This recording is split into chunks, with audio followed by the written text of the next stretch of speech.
अब हम आग्रह करब कि हमारे बीच में कर्नल ओम प्रकाश साहब आए हैं तो अपने विचार दें, और मैं उनसे आग्रह करता हूं कि अपने इनको थोड़ा जोरदार ताली बजा करके हम लोग स्वागत करें। साहब पहली बार ये लोग आए हुए हैं तो हम लोगों के बीच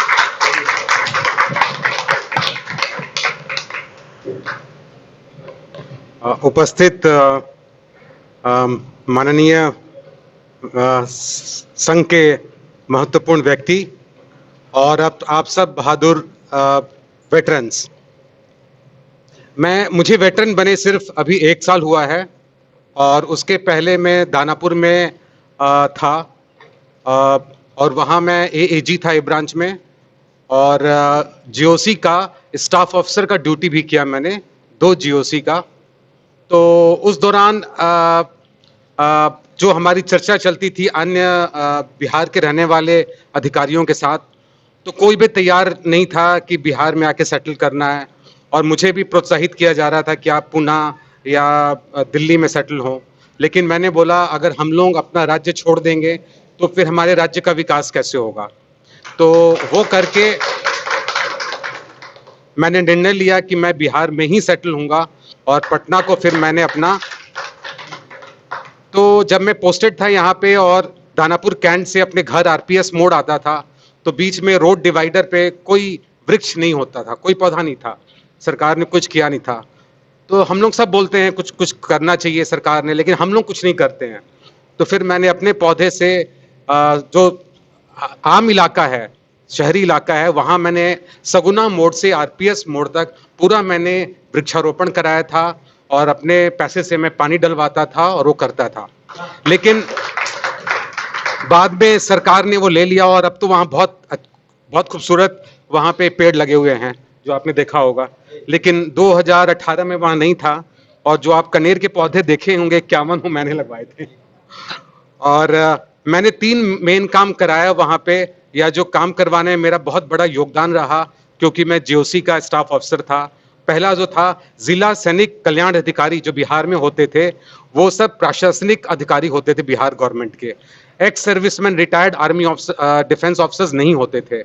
तो वो मुद्दा हमने उस टाइम जो बिहार के गवर्नर थे, अभी जो हमारे माननीय राष्ट्रपति हैं, उनसे उठाया था, और फिर उन्होंने माना कि हाँ ये सारे रिटायर्ड आर्मी ऑफिसर्स होने चाहिए। और आपने देखा होगा 2017 से जिला सैनिक कल्याण अधिकारी जो हैं वो जो हैं सारे रिटायर्ड डिफेंस के ऑफिसर्स हैं, और तब से हमारे एक्स सर्विसमैन की प्रॉब्लम जो है धीरे धीरे हल होनी शुरू हुई है। पहला ये था। दूसरा, जो भी यहाँ पे यूनिवर्सिटी है, बिहार में 12 यूनिवर्सिटी हैं, महाविद्यालय हैं, उनके रजिस्ट्रार पहले सिविलियन होते थे।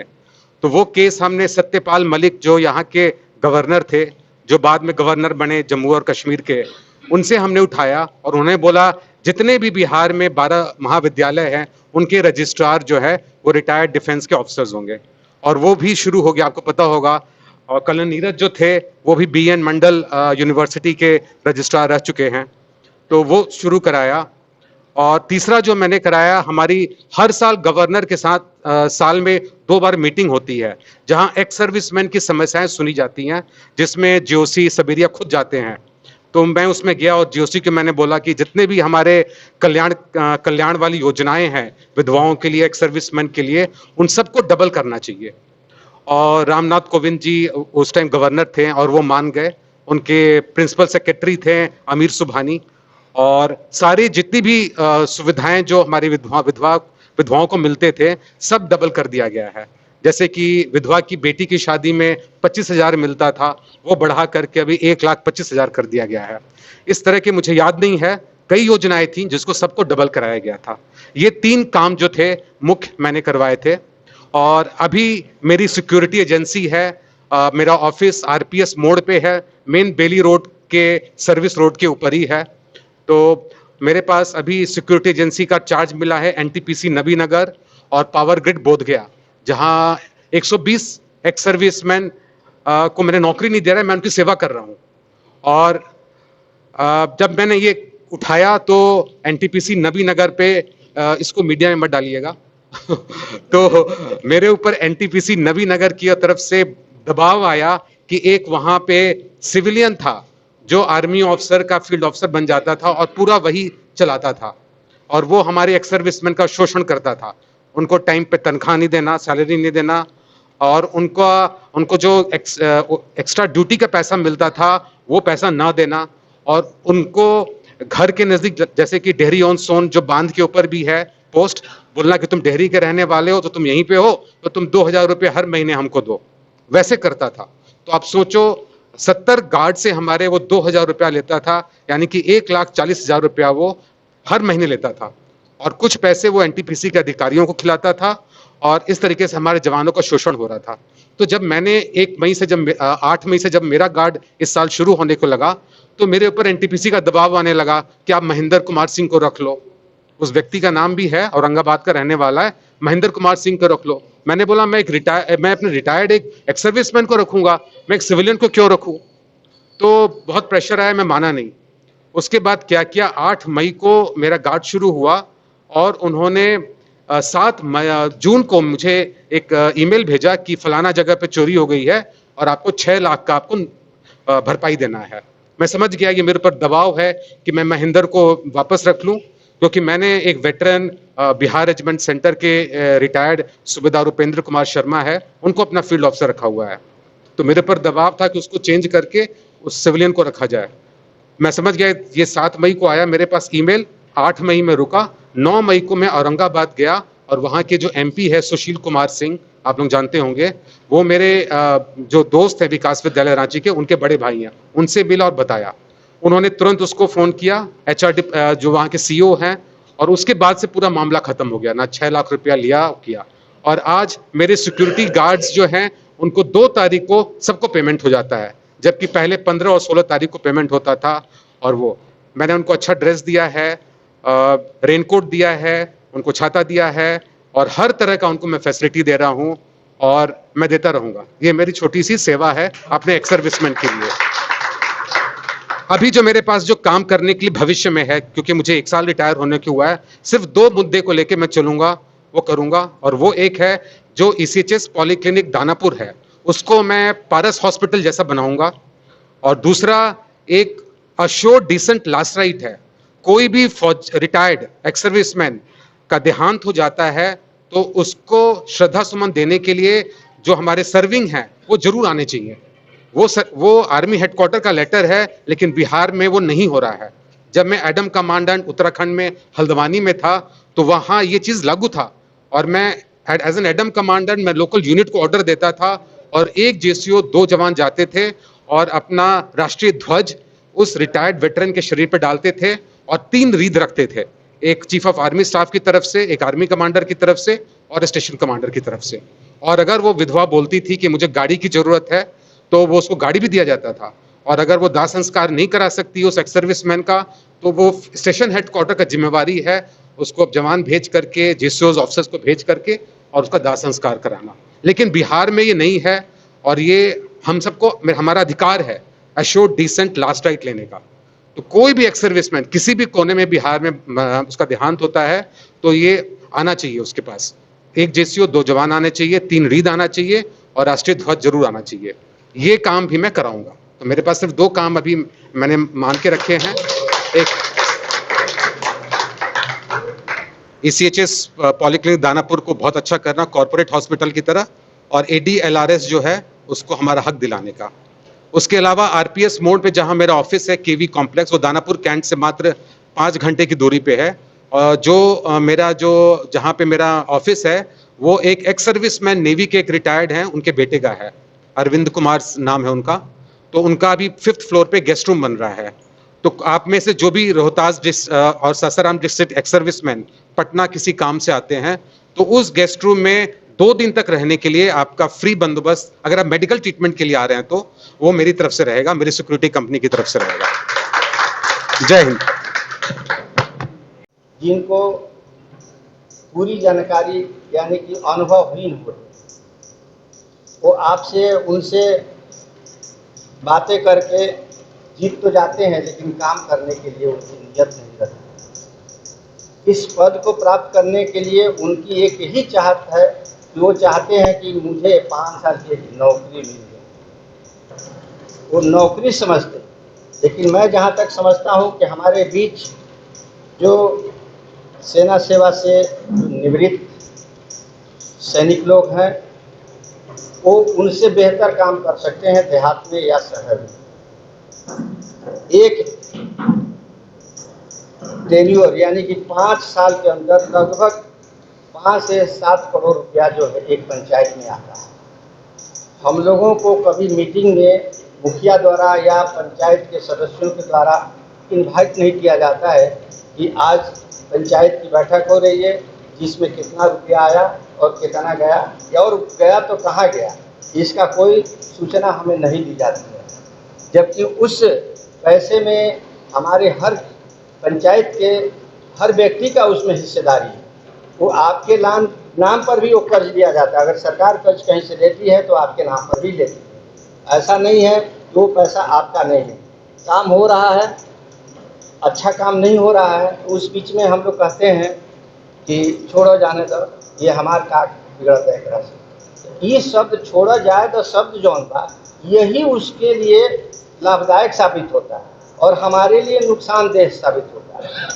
तो मैं जहाँ तक समझता हूँ, मैं अपील भी आप लोगों से करूँगा, जो बुजुर्ग लोग हैं अपने गांव स्तर पर, पंचायत स्तर पर जो नौजवान या खुद अगर आप सक्षम हैं तो इस चुनाव, पंचायत चुनाव जो आने वाला है उसमें प्रत्याशी बन करके अपनी सरकार कायम किया जाए।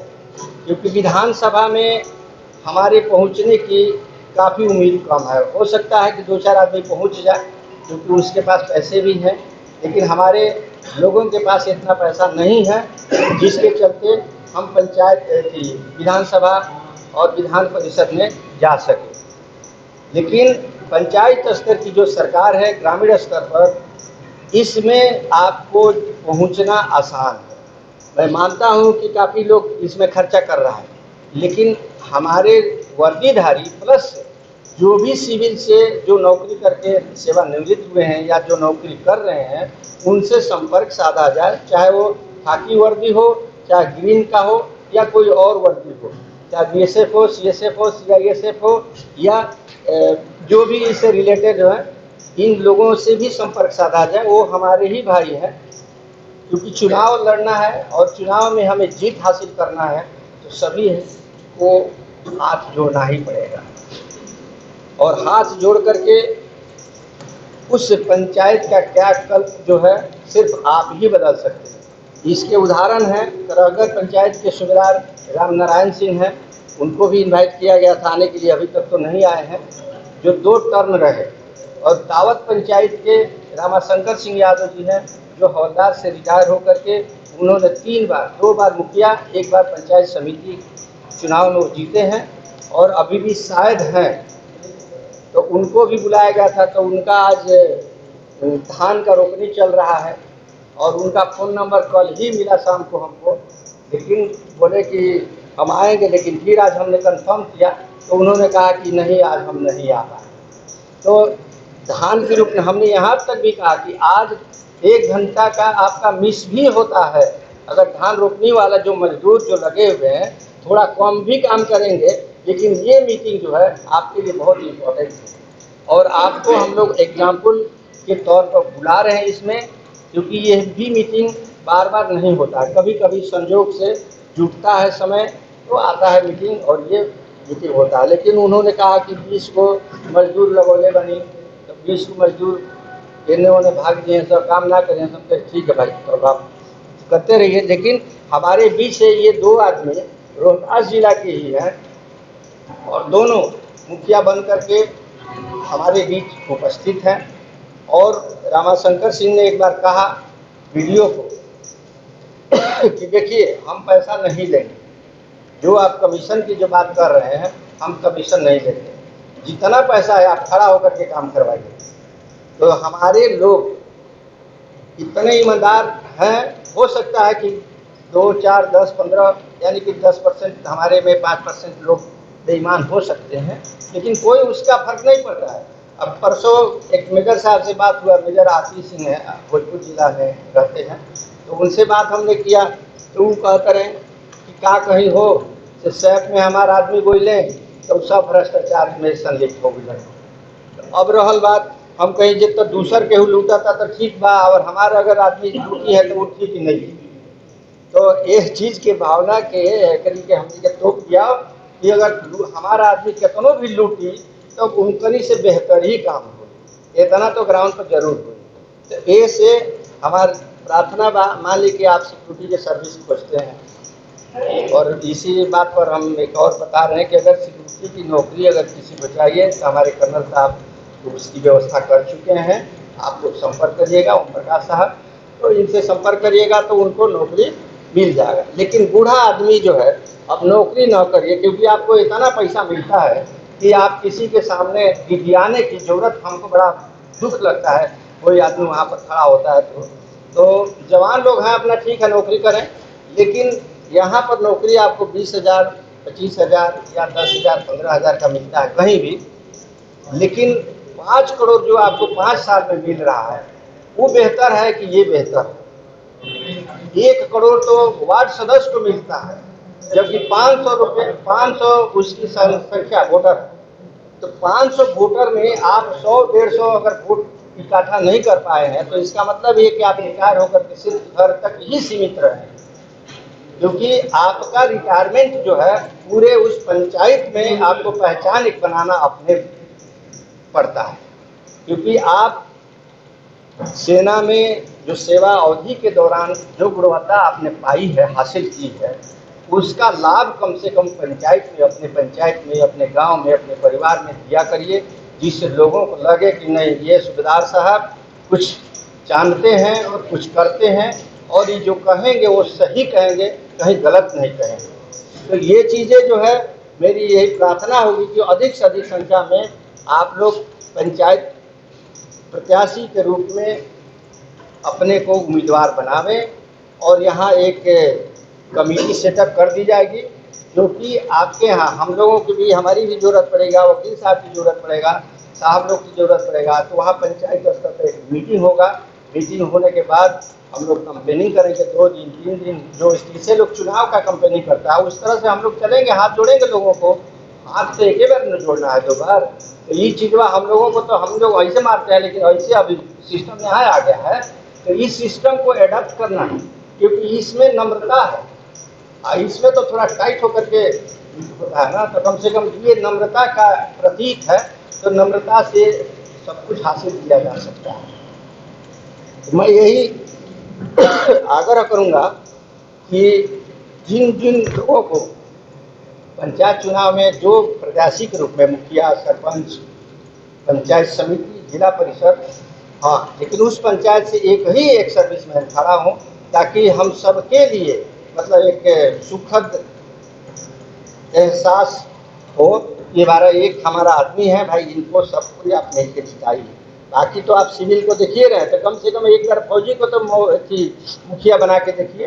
तो एक मुखिया हमारा बना तो समझिए कि एक सरकार हमारा बन गया। और इस बीच में आने वाले समय में एमएलसी का चुनाव हो रहा है, जो इन प्रतिनिधियों के प्रतिनिधि चुन करके 24 को जाते हैं आपका वहाँ पर एमएलसी बन करके। तो इसमें अगर हमारा अधिकांशतः जो मेंबर बनेंगे, वार्ड सदस्य होंगे, मुखिया होंगे, पंचायत सदस्य और जिला परिषद, ये सारे लोग उसमें वोट देने के लिए अधिकृत हैं। लेकिन एक ड्रॉबैक उसमें ये है कि उसमें इतने पैसे वाले आते हैं कि वो लोग 5,000, 6,000, 10,000 रुपये पर कैंडिडेट देते हैं कि हमरे के वोट दिए। लेकिन अगर हमारा आदमी हुई है तो वो 5,000 में पीके में हो सकेला 2-4 गो हमरो भाई बिक जास, लेकिन अधिकांश तो ना बिकी है। और ना बिके वाला में कम से कम एकरा में वोटिंग मान ली कि 4,000 से 5,000 के बीच में ही वोट रहता है। तो 2,500 से 3,000 के बीच में अगर हम सेट कर लेते हैं, मतलब 10 गो पंचायत अगर आप सेट कर लिए तो जीत का उम्मीद आप कर सकते, बांध सकते। और इसमें कोई ज़्यादा नुकसान पैसे का नहीं है। ये आपका सासाराम और भभुआ 2 गो जिला मिला करके ही एक एमएलसी होता है। इस एमएलसी में हमको जाने में अगर हम लोग सब कोई तैयार हो जाएंगे तो एक एमएलसी भी हमारा जा सकता है, लेकिन हमारा पंचायत प्रतिनिधित्व में अधिक संख्या होना चाहिए। क्योंकि सरकार के पास हम जाते हैं तो हाथ जोड़ते हैं तो लोग अभी हमको लगता है कि काफ़ी दिन से हम लोग हाथे जोड़ रहे हैं, लेकिन उपलब्धि हम लोगों को नहीं मिल पा रही है। इस बीच में एक उपलब्धि जस्ट रिसेंटली मिला कि हम लोग एक चिट्ठी दिए थे एविएशन मिनिस्टर को दिल्ली को कि आरा में एक अंग्रेजों के समय से हवाई अड्डा जो है खाली पड़ा है, उस हवाई अड्डा पर अंतर्राष्ट्रीय स्तर की हवाई अड्डा के रूप में उसको विकसित किया जाए और अगर संभव हो सके तो वहाँ भारतीय नौसेना का नेवल स्टेशन भी एक स्थापित किया जाए, जिससे कि बाढ़ क्षेत्र में या इमरजेंसी में उनकी हेलीकॉप्टर उनकी जहाज़ों का इस्तेमाल हो सके। तो चिट्ठी हमारे पास परसों चिट्ठी आया पटना सचिवालय की तरफ से कि भोजपुर जिला अधिकारी को एक पत्र दिया गया जिसमें उस एयरपोर्ट को अंतर्राष्ट्रीय स्तर पर विकसित करने के लिए उनको सर्वे का आदेश दिया गया। उसका एक प्रति मेरे पास भी आया है। तो ऐसे ऐसे भी मतलब ये नहीं है कि हम एक सर्विसमैन हैं तो हम सिर्फ एक्स सर्विसमैन की बात करें। आप समाज इस क्षेत्र के जो भी समस्या है उसको उठाइए, अगर वो मुद्दा मिलता है तो हमको दीजिए, हम आगे तक बढ़ाएंगे उसको। तो इस हाँ, एक और बड़ी खुशी की बात है कि अल्बर्ट एक्का के विषय में बहुत पुराने लोग जानते हो, आप जानते होंगे। तो कई बार ये भी धरना पर बैठे, हम लोग भी धरना पर बैठे, कई बार मतलब सरकार के पास भी मतलब रगड़ा रगड़ी भी हुआ, काम नहीं हो रहा था। लेकिन पिछले करीब अक्टूबर नवंबर से उस पर काम चालू हो गया। अब रहा कि लगता है कि जुलाई अगस्त तक ले वो आपको सबूत कर दिया जाएगा। बन गया है, 3 तला मकान बना हुआ है जिसमें एक फर्स्ट फ्लोर में आपका कैंटीन रहेगा, सेकेंड फ्लोर में जिला सोल्जर को पटना रहेगा और थर्ड फ्लोर में आपको रहने का, रात में सपोज गए पटना परिवार के साथ गए, कोई परेशानी में गए तो वहाँ आप रह सकते हैं, ठहर सकते हैं। ये एक बहुत बड़ी उपलब्धि है हम लोगों का। तो अल्बर्ट एक्का स्मारक भवन स्टेशन से वॉकिंग डिस्टेंस पर है और भाजपा ऑफिस के जस्ट पीछे में। तो ये एक बड़ी हम लोगों का उपलब्धि हुआ। उसमें अतिक्रमण हुआ था तो यही फुलमाल सिंह साहब जो है रीट याचिका दायर किए थे हाई कोर्ट में, तो उन्होंने मतलब एसडीओ को लिखा था, एसडीओ ने हम लोगों को अतिक्रमण मुक्त करके लेटर दिया था कि आप लोग अल्बर्ट एक्का हॉल जो है अतिक्रमण मुक्त हो गया है, तभी से काम शुरू हो गया है। अब 1-2 महीना के अंदर आपको भवन मिल जाएगा। आप पटना जाने के बाद भी मत सोचिए कि हमको होटल में या कहीं और ठहरना पड़ा है, आप अपने घर में वहाँ पर ठहरिएगा। इस तरह की बातें हैं और काम तो बहुत कुछ किया गया है, लेकिन अब समय यहाँ पर और लोगों को दिया जाए। मैं चाहूँगा कि जो इस मंच के संचालन कर रहे हैं श्री आर के सिंह जी, अब अपना वो कार्यभार संभाल रहे हैं और बहुत बहुत धन्यवाद। बहुत धन्यवाद। पटना में हमारे अशोक साहब बहुत बढ़िया काम कर रहे हैं, चाहे वो भवन निर्माण हो या एम्बुलेंस सेवा हो, बढ़ चढ़ के लोग हिस्सा ले रहे हैं और उसमें काम कर रहे हैं। हम चाह रहे हैं रोहतास जिला में उससे भी आगे हम लोग काम करें। जैसे हमने बाकी अदर स्टेट में देखा, यूपी में देखा, इलाहाबाद में देखा, बनारस में देखा, हमारे पूर्व सैनिक बहुत अच्छे काम कर रहे हैं। चाहे वो चुनावी क्षेत्र हो या हमारे पेंशन संबंधी समस्याएं हैं या इलाज संबंधी समस्याएं हैं, सब पर वो बढ़ चढ़ के कमेटियां हिस्सा लेती है और अच्छे इलाज और स्वास्थ्य का व्यवस्था किया है। चाहे नौकरी से हो संबंधित चीज़ें, पेंशन आने के बाद तुरंत वो कमेटी की तरफ जाते हैं, कमेटी में उनका रजिस्ट्रेशन होता है और कमेटी फाइट करके उनको नौकरी भी मुहैया कराती है। जैसे निगम वगैरह भी बना रखे हैं वो लोग, हम लोग भी निगम बना के काम कर सकते हैं। जो भी हमारा प्राइवेट सेक्टर में नौकरियां मिल रही हैं वो डायरेक्ट हमारे को निगम द्वारा मिलेगा। तो ये थोड़ा समझने में आप लोग को परे लगेगा, लेकिन जब सिस्टम से जुड़ के हम लोग चलेंगे तो एकदम आसान हो जाएगा।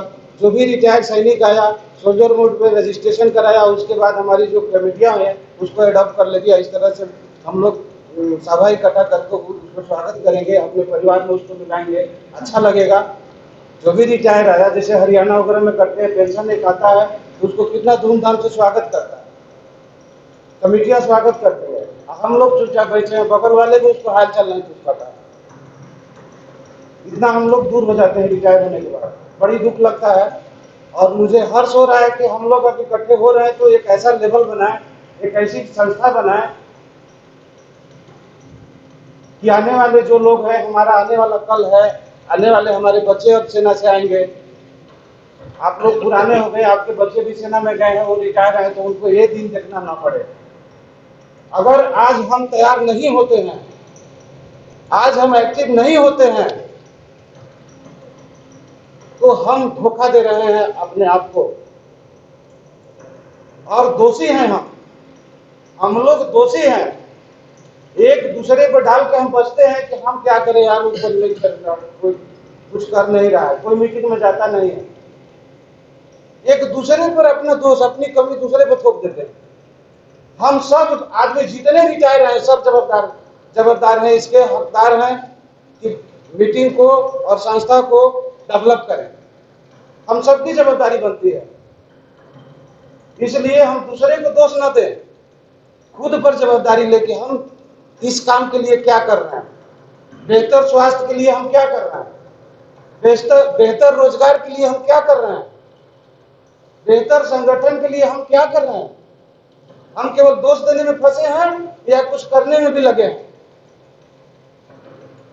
दोष देना छोड़िए और जवाबदारी उठाइए। आप लोग अगला मीटिंग होगा, इससे भी बेहतर होना चाहिए और इससे भी अधिक लोग आना चाहिए। हर एक लोग जोड़िए। ये इस बैनर के नीचे पेंशनर समाज है, टीचरों का, इनका दिन खराब हो गया। क्यों? हर पार्टियां ने इनको एडॉप्ट कर लिया। आप लोग अपने जमाने में पढ़ रहे होंगे, कोई नौकरी कर रहा होगा, देखे होंगे कि टीचरों के ऊपर कितना काम लाद दिया। धीरे धीरे उनको ऐसा पहुंचा दिया कि आज उनका पेंशन तक बंद कर दिया। मैक्सिमम 95% लोगों का पेंशन बंद कर दिया, कुछ नहीं करता है। क्यों? वो लोग टूट चुके थे, पहले उनको तोड़ दिया गया। अब इनको सरकारों को सैनिक से डर रह गया था केवल, और उसमें भी इन्होंने चाल चल दिया। आपको तोड़ने की राजनीति चल रही है। हर पार्टियां सैनिक प्रकोष्ठ बना दिया। कहते तो हम सैनिक हैं, लेकिन यहां आके कोई बीजेपी का हो गया, कोई आरजेडी का हो गया, कोई लोजपा का हो गया, कोई कांग्रेस का हो गया। अरे भाई, कहां जा रहे हो आप? इसको रोकने के लिए मैं ये मीटिंग नहीं, हम टूट जाएंगे तो अभी दिए एक दिन एक मारा है ना, 2 मारा, 3 मारा, कुछ नहीं करता। छटपटा के एक साल से लोग वहां हड़ताल कर रहे हैं, जंतर मंतर पर और दिल्ली में। हरियाणा पंजाब नहीं होता तो आपका पेंशन आज नहीं मिलता। उनका शुक्र मनाइए, कम से कम एक अगरबत्ती या दिया तो जला के दिखा दीजिए कि नहीं, हम भी तुम्हारे साथ हैं। इतना करने लायक भी हम नहीं, इतना कायर हो गए हम लोग। हमें इस चीज से बाहर निकलना होगा और दिखाना होगा कि नहीं, हम जिंदा हैं, हम हैं। कर्नल राजनाथ सिंह साहब अकेले आके डीएम से बात करते हैं, राय साहब अकेले आके बात करते हैं, हम अकेले आके बात करते हैं कि आप पूरी सैनिक की जवाबदारी नहीं है। डीएम बोलता है कि आपके सारे सैनिक मरे हुए हैं। क्यों? ये मरा हुआ कफन लेकर कहां जाएंगे आप लोग? कुछ मेरी बात कड़वी लगेगी, बुरा नहीं मानना, इस पर रास्ता निकलना आप लोग। हर आदमी एक आदमी को जोड़ता है तो बेहतर समाज का निर्माण हम लोग कर सकते हैं। यहां जितने लोग आए हैं, अगर एक सैनिक जोड़ते हैं तो एक बेहतर सैनिक समाज हम लोग बना सकते हैं। और नहीं तो टीचरों जैसा दिन देखना दूर नहीं है। अब आपका भी पेंशन जाने वाला है, होश की गोली खा लीजिए आप लोग, और एक बढ़िया संस्था का निर्माण करके आप पंचायत लेवल पर चला रहे हैं, डिस्ट्रिक्ट लेवल पर चला रहे हैं, प्रखंड लेवल पर चला रहे हैं, चलाइए, लेकिन एक बैनर के तले चलाइए अगर सुरक्षित रहना है तो। नहीं तो अपने साथ तो धोखा हो रहा है, अपने आने वाले कल के साथ धोखा हो, और उसका दोषी सिर्फ हम लोग होंगे। इसी संदर्भ में मैं आगे शिवशंकर साहब से रिक्वेस्ट करूंगा कि कुछ अपना सजेशन लोगों को दे। ये मंच को इकट्ठा इसलिए किया गया था, सभी सैनिक को मुख्य धारा से जोड़ना है। हम सभी सैनिक एक साथ जुड़े, एक मंच बनाए, और कम से कम दिल्ली नहीं जा सकते हैं तो रोहतास से, सासाराम से, डिहरी से अगरबत्ती कैंडल दिखा सकते नहीं भैया हम तुम्हारे साथ हैं, ताकि अगला 24-24 घंटा वहाँ उपवास रहता है, एक साल वहाँ आंदोलन करते हैं। किसान मर गया कितना, एक नहीं सुनी सरकार। किसान से बड़ा कोई इंफ्रास्ट्रक्चर तो हमारे देश में नहीं है, कृषि प्रधान देश है, उसका बात मानने में सरकार आनाकानी कर रही है। क्यों? सबको तोड़ दिया अलग अलग, पार्टियां सिर्फ कंपनी बनकर आ गई है, एक परिवार का आदमी पूरा देश चला रहा है। हमारे सैनिक से बड़ा परिवार किसका है? किसी भी पार्टी का हमारे सैनिक से बड़ा परिवार नहीं है। एक परिवार पूरे देश पर राज कर रहा है, एक परिवार पूरे राज्य पर राज कर रहा है। हम पूरे सैनिकों का पीछे घूम रहे हैं, कहाँ है? हमारे से बड़ा समाज किसका है? हमारा समाज ऐसा है, हर जाति, हर धर्म, हर गरीब, अमीर, हर लोग हैं हमारे साथ, लेकिन हमारी अकल काम नहीं कर रही है, इसलिए पीछे घूम रहे हैं। हमें अकल से काम लेना होगा।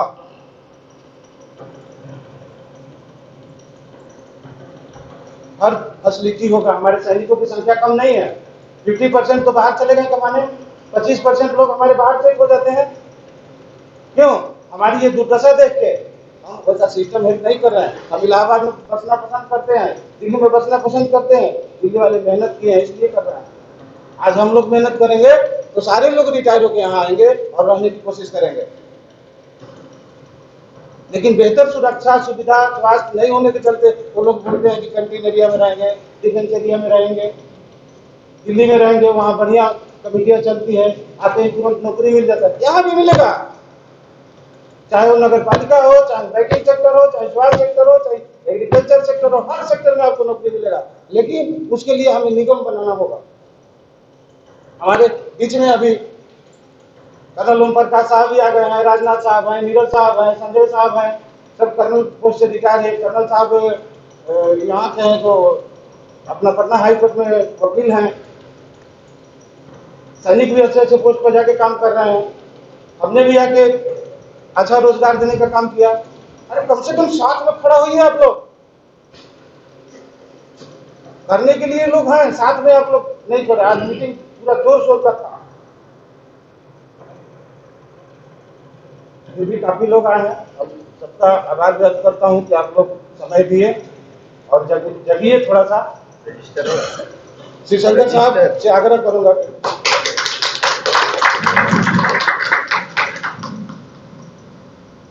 ये सभा के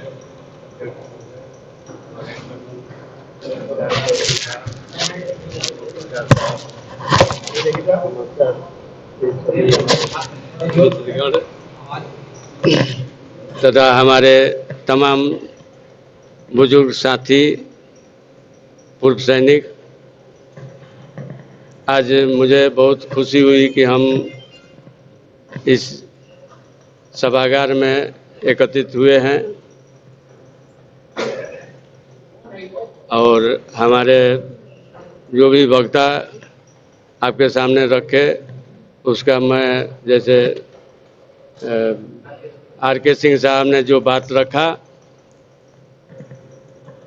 वो एक जुझारू नेता का बात हुआ और जो भी वो बात बोले वो 100% सही है कि जब तक हम सशक्त एक संगठन नहीं बनाएंगे, ऐसे हम लोग बिखरे हुए हैं।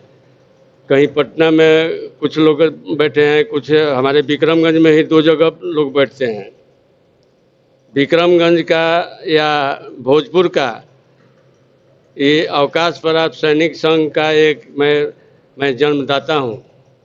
83 में इसका जन्म दिया गया था और उसको लेकर हम चले तो लोगों को जोड़ते जोड़ते मैं भोजपुर, रोहतास, भभुआ हर गांव में गया हूं जहां हमारे एक सर्विसमैन हैं। लेकिन मैं इतने दिनों के बाद भी मैं जहां था वहीं हूं, क्योंकि हम लोग बिखर चुके हैं। कहीं या तो अपने स्वार्थ के लिए हम अलग संस्था बना लिए, लेकिन मेरा कहने का मतलब कि जो हम पंचायत चुनाव का बात यहाँ उठ रहा है, तो कि कांग्रेस, जब कांग्रेस अध्यक्ष प्रधानमंत्री श्रीमती इंदिरा गांधी थी, उस समय भी हम लोग एक आवाज़ लेकर गए थे उसके पास कि हमको लोकसभा, विधानसभा में हमको कुछ सीट रिजर्व दो, क्योंकि हमारा जाति एक है। जैसे शेड्यूल कास्ट का आप रिजर्वेशन दे दी, तो वैसे हम लोगों का ये मांग था। उस समय भी इंदिरा गांधी के टाइम में भी कुछ बातें चल रही थी। उसके बाद में हम लोग यहाँ विधानसभा में जगन्नाथ मिश्र से भी हम लोग बात किए थे, लेकिन ये हुआ नहीं, क्योंकि हम कमज़ोर पड़ जाते हैं। तो पहला हमारा ये है कि हम एक सशक्त एक सर्विसमैन का संगठन बनाए, चाहे लीग हो या कोई अदर, लेकिन उसमें सभी जुड़े। और सरकार से पहले हम मांग करें कि हमारा ये मांग है कि हमको विधानसभा में इतना सीट रिजर्व दे दो। जैसे महिला का हो गया, तो ये जाति है, नीतीश सरकार में एक अति पिछड़ी जाति हो गई। तो वैसे हम मांग करते हैं कि हम एक जात के हैं, हमारे लिए लोकसभा और विधानसभा में इतना सीट दो। तो मांग कब मिलेगा? जबकि हम एक सशक्त हम हर संगठन बनाएंगे और सरकार से मांग करेंगे। ऐसे चुनाव हम समझते हैं कि अगर चुनाव में हम जाते हैं तो हमको वोट कोई नहीं देगा, क्योंकि न तो हमको सरकार के तरफ से कुछ है, न यहाँ के प्रशासन के तरफ से है। आप न तो एपीए में हैं, न बीपीएल में हैं। आप जो 83 से पहले जो एक सर्विसमैन आए थे या उनकी विधवाएं हैं, उनके पास ज़मीन नहीं है कि अपना मकान बनाए, झोपड़ी में रह रहा है। अभी में भी हमारा एक सर्विसमैन, उनको भी प्रधानमंत्री की आवास योजना उनको नहीं मिलेगा। ये बातें हमारे जो भी संस्था के लोग हेड हैं, अगर एक न्यूज़ में हम देखे थे कि एक कार्यरत जम्मू में एक जवान था, उत्तरी बिहार का, और उसका बूढ़ा माँ बाप यहाँ पर था गांव में।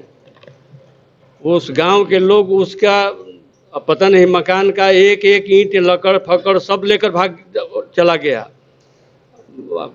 खुले आसमान में उसकी बीवी खाना बना रही है। प्रशासन के पास गया है, वो प्रशासन वहाँ देखने तक नहीं गया।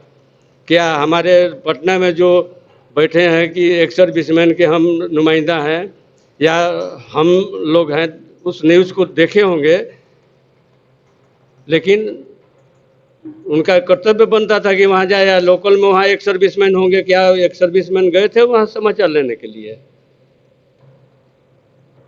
तो हम तो रिक्वेस्ट करेंगे आप सबों से कि आप अगर ऐसा समाचार लें तो कम से कम उस परिवार के पास जाकर उसका समाचार लीजिए और उसको कुछ मदद कीजिए।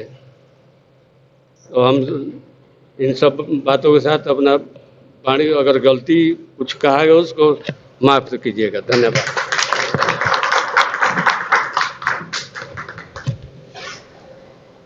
अभी शिवशंकर साहब ने आप लोगों को बहुत कुछ कहा और ये काफ़ी समय से लगे हुए हैं इस कार्य में, तो अपना अनुभव को इन्होंने शेयर किया। लेकिन अब समय काफ़ी बदल चुका है, हर लोग अपने अपने स्तर से अंगड़ाई लेना भी शुरू कर चुके हैं। कौन वोट देगा कौन नहीं देगा, अगर इसकी गणना हम पहले ही करने लगेंगे तो हमारी जो मिशन है वो फेल हो जाएगी। पहले मैदान में तो हम उतरे, जब मैदान में जब उतरेंगे तब हमें पता चलेगा कि मेरे साथ कौन है और कौन नहीं है। जो नहीं है उसके पास हम बैठेंगे कि भाई आखिर हमारे से क्या गलती हुई, जो कि आप कतरा रहे हैं, आँख चुरा रहे हैं, या दूसरा गली पकड़ करके आप निकल रहे हैं, आखिर क्या हमसे गलती हुई। आज तक चाचा से आप पैसा या जो भी सहयोग मांगते रहे, जब चाचा खड़ा हो रहे हैं तो अब चाचा खराब हो गए। तो कम से कम इस बात को आप देखिए कि आपके गांव में, आपके पंचायत में, आपके वार्ड में आपके कितने अपने हैं, ये तो पता चलेगा। बड़हरा क्षेत्र से 2015 में जो चुनाव हुआ था विधानसभा का, एक पार्टी थी, पैसा तो नहीं दिया, लेकिन हमने सोचा कि चलो एक बार हम भी देख लेते हैं, कोई बात नहीं, जीतने की तो मतलब बात नहीं थी, लेकिन एक दावेदारी पेश करने की बात और ललक जरूर थी। तो हमने पेश किया। वहाँ पर 114 गांव में हमने घूमा, मोटरसाइकिलें से, बेटा और बाप दोनों ही घूमते थे, और कभी कभी 2-4 को मोटरसाइकिल भी लेके घूमते थे। तो कम से कम 114 गांव में हम गए, किसी ने नहीं कहा कि वोट नहीं देंगे। बेशक नहीं दिया वो अलग बात है, लेकिन किसी ने नहीं कहा कि वोट नहीं देंगे। मुझे 700 लोगों ने वोट दिया। तो कम से कम उस क्षेत्र के 700 लोग तो समझा कि ये विधायक योग्य है, तो हम उसको ही क्रेडिट मानते हैं कि 700 लोगों ने अपना विधायक तो मुझे माना। आगे चल करके और हो सकता है कि हम प्रयास करेंगे तो आगे मेरे साथ लोग और आ जाएंगे, क्योंकि मैं बाकी लोगों में नहीं हूँ। मेरा एक अलग छाप है, अलग बात है, अलग चाल है, अलग लोगों के बीच बैठने उठने में मुझे किसी से डर नहीं लगता है। कुछ लोग राजनीति की बात करते थे तो उस तरह का भी बात किया गया। तो इसलिए साहब का जो सुझाव है वो भी सही है, लेकिन थोड़ा सा इंतज़ार करिए और लोगों को खड़ा होने दीजिए। और आप अगर घूम जाइएगा, जैसे इनका जितना जान पहचान है, घूम जाएंगे तो कोई वोट नहीं देगा। काहे नहीं देगा भाई? मतलब इतना जानकार है और इतने दिनों का अनुभव इनके पास में है, इनको खाली घुमाने की ज़रूरत है। अब देखिए ना, वोट का लाइन लग जाता है आपके पास। हमारे पास एक सुधीर जी आए हैं, थी मीडिया वाले हैं, जिस पंचायत में आपको खड़ा होना, उस पंचायत का पूरा कागज निकाल के देंगे कि इस मुखिया को इस 5 साल में कितना पैसा मिला है और वो पैसा कहाँ कहाँ लगा है, उसका सारा रिकॉर्ड ये निकाल के दे देंगे आपको। अब खड़ा होइए ना, आप देखिए उस मुखिया के विषय में, उधेड़ दीजिए उसकी बातों को कि देखो तुमने ये पैसा खा गया, वो पैसा खा गया। हमारे गाँव का मुखिया निकाले हैं ये 7 करोड़ का, और बिना रोड बनाए, बिना पक्का सड़क दिए, और उसने 91 करोड़ का मतलब घोटाला किया, और फिर भी बोल रहा है कि हम ही मुखिया बनन।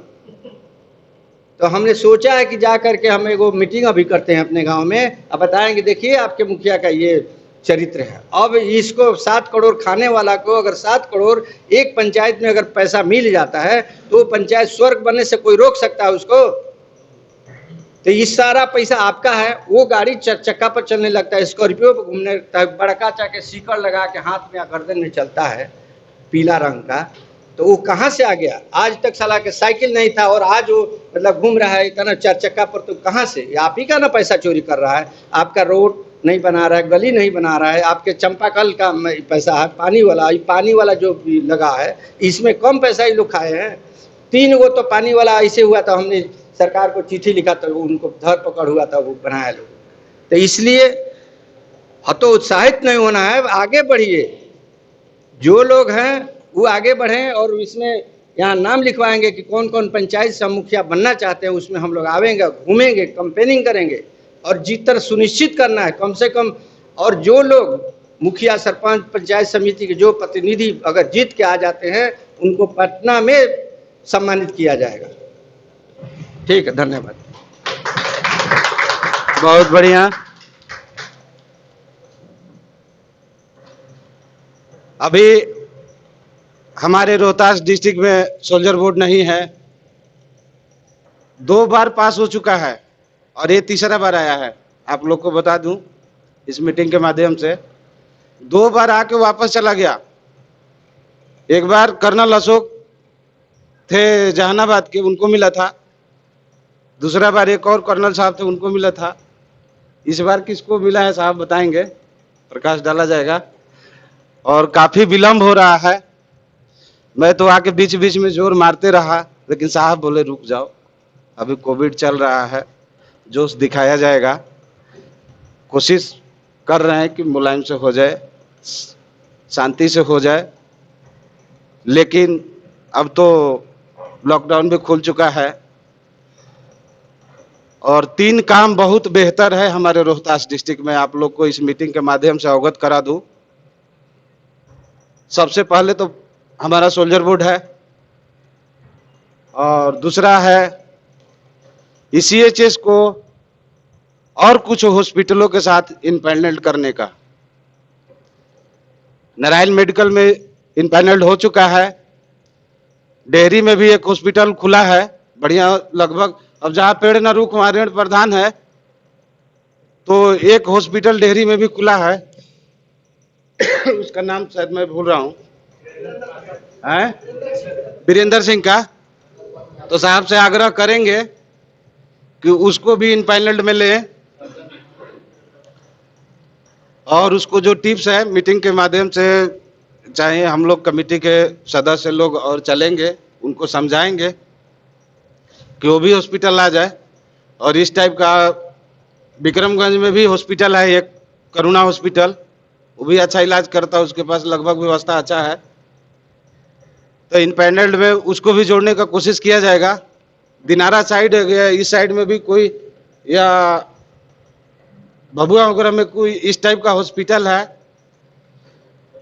तो कम से कम 4-5 हॉस्पिटल और जुट जाएगा इनपैनल्ड में, तो हम लोग को इलाज के लिए बहुत अच्छा हो जाएगा। नारायण मेडिकल तो जुड़ा है, लेकिन उसमें सब ट्रेनर हैं, अभी उसमें बच्चे सीख रहे हैं, और जो अच्छे डॉक्टर हैं वो तो पढ़ाने में लगे रहते हैं, लेकिन फिर भी कुछ बेहतर है, ऐसी बात नहीं है। लेकिन एक्सपीरियंस डॉक्टर को जोड़ना इनपैनल्ड में जरूरी है। तीसरा है, बहुत बड़ा तोहफा है जो हम लोग भटक रहे हैं। हमारे डेहरी ऑनसोन में कम से कम 20 एकड़ से ऊपर जमीन खाली पड़ा है कैंट एरिया का, दानापुर छावनी के अंडर में है वो। अभी काफी फोर्स लगा के उसको सब दखल किए थे, लोग तोड़वा दिया। तो अगर हम लोग कमेटी के माध्यम से और साहब लोग के माध्यम से चलते हैं तो जगह हम लोग के कमेटी को मिल सकता है, और उसमें मीटिंग वगैरह के लिए, आराम घर वगैरह के लिए, या और भी कोई फंक्शन या कोई ऐसी चीजें हो जैसे हम लोग सैनिक लोग अपना पार्टी वगैरह कर सके, सारे फैमिली मैन के साथ एक साथ आ सके, वहाँ प्रोग्राम कर सकें, तो ऐसा सिस्टम उसमें हमारा लॉन्च हो सकता है। आने वाले भविष्य के लिए और अभी के लिए भी वो एक अच्छा पहल बनेगा। अशोक साहब से भी आग्रह करेंगे कि पटना में रहते हैं और डेहरी ऑनसोन का जो 20 एकड़ जमीन है उसके लिए कुछ काम किया जाए हम लोग, ताकि उसमें बेहतर लाभ मिल सके हमारे सैनिकों को। चौथा है निगम, हम लोग मिल के एक बढ़िया निगम बनाएं। अपने से तो बना के हम दिखा दिए, लोगों को रोजगार दे रहे हैं, छोटे लेवल पर ही दे रहे हैं, इंडस्ट्रियल सेक्टर नहीं है, जिसके चलते दिक्कत हो रहा है। और जो बड़ा सेक्टर है उसमें DGR रिकमेंड करता है, DGR की कंपनियों को मांगता है, तो उसमें अगर DGR भी हम लोग लेना चाहे तो कमेटी के माध्यम से DGR ले सकते हैं वार्ष लेवल में, नहीं तो अधिकारी रैंक को लागू होता है DGR लेना। लेकिन संगठन आप बना के करते हैं तो DGR आप भी लेके चला सकते हैं। तो कम से कम DGR नहीं लिए तो निगम बना के हम लोग इधर लोकल लेवल पर जितना रोजगार मिल रहा है उसमें हम अपने सैनिकों को लगा सकते हैं। इसके लिए हमें कमेटियों के साथ जुड़ के और अच्छा कमेटी बना के, 4-5 को तो कमेटी चल रहा है, विक्रमगंज में 2 चल रहा है, डेहरी में 1 चल रहा है, टिकर पर एक है हमारे सूर्य नारायण सिंह, कहाँ है जी, आए हैं हमारे सूर्य नारायण साहब आए हैं, वो भी काफी सैनिकों को जोड़ रखे हैं। तो सभी कमेटियों में से एक एक बढ़िया आदमी तेज तरार छाट के एक बेहतर कमेटी डिस्ट्रिक्ट लेवल का बना दें हम लोग, जो कि छोटे लेवल पर जो क्षेत्रीय कमेटियां हैं वो काम करेगी, और जो बड़े लेवल का सेंट्रली हम लोग का वेलफेयर है, पेंशन संबंधित है या कुछ ऐसे संबंधित है, DA वगैरह रुक गया या मांग करना है, या सेंट्रलाइज कोई हमारा वेलफेयर आ रहा है सेंट्रल गवर्नमेंट से, उसके लिए ये सब कमेटियां काम करेंगी, जो डिस्ट्रिक्ट लेवल की हाई कमेटी होंगी, जो सारे कमेटियों में से 1-1, 2-2 सदस्य हमारे होंगे। इस लेवल पर आप लोग को विचार करना होगा।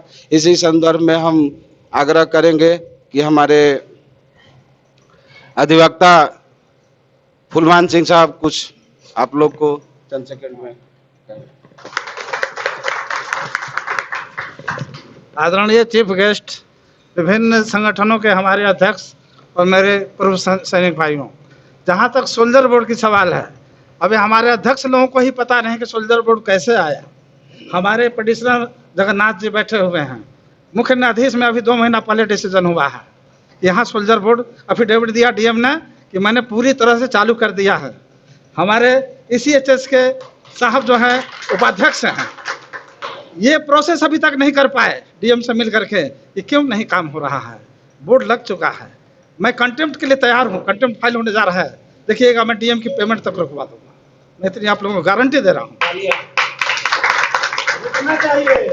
दूसरी जो ECHS की बात है, ECHS भी हाई कोर्ट का डायरेक्शन था, लेकिन हम उसमें फेल हो गए। हमने राइट टू इन्फॉर्मेशन लगाया डिप्टी डायरेक्टर को, या पॉलिसी दे दीजिए कितनी दूरी पर हमारा ECHS होगा, तब जाकर के इन्होंने भाग करके 15 कमरा लिया और यहाँ ECHS इन्होंने चालू किया। नेट पर चल रहा था, ग्राउंड में नहीं था। तो ये भी दोनों चीज, ये जो इन्होंने कह दिया जो अल्बर्ट एक्का का इतने लेफ्टिनेंट जनरल यहाँ रिटायर होके आए, उसकी मेमोरियल गिर पड़ी, लेकिन उन्होंने कोई हाथ नहीं लगाया। लेकिन हाई कोर्ट में हमारे पिटिशनर अशोक जी थे, ये इन्हीं को पिटिशनर बनाया, हाई कोर्ट ने डायरेक्शन दिया, तब जाकर 2 करोड़ का रुपए सैंक्शन हुआ। मुख्यमंत्री ने, हमारे मुख्यमंत्री, झारखंड के मुख्यमंत्री ने हमारे मुख्यमंत्री को चिट्ठी लिखा, जब मीडिया में गया कि तो जनहित याचिका दायर हो चुका है, कहीं पैसा मैं दे रहा हूँ, काम लगाइए, तब इन्होंने 2 करोड़ रुपए दिया और काम हुआ। अभी CSD कैंटीन की बात है, हमने कहा कि कोई भी CSD कैंटीन के लिए अप्रोच किया हो, रिटर्न में तो कॉपी मेरे को दे दें, मैं हाई कोर्ट ले जाऊंगा, CSD कैंटीन जरूर यहाँ आएगी। क्योंकि हमारे पास होम सेक्रेटरी का चिट्ठी आया है कि 2006 में 6,500 हमारे फौजी हैं रिटायर्ड पर्सनल, कैमूर रोहतास दोनों मिला करके। उसके बाद देखिए आंकड़ा कितना बड़ा होगा। हम सारी क्राइटेरिया पूरा कर रहे हैं यहाँ पर तीनों संस्थाओं को लाने के लिए। तो हमने देखा कि जब तक हाई कोर्ट नहीं जाते हैं सरकार बैठी रहती है। अब हमने शहीद आयोग की बात किया था, लेकिन हमने जजमेंट पढ़ा सुप्रीम कोर्ट का, एक आर्म्ड फोर्सेज रिड्रेसल कमीशन बना हुआ है, हमें आयोग की जरूरत नहीं है।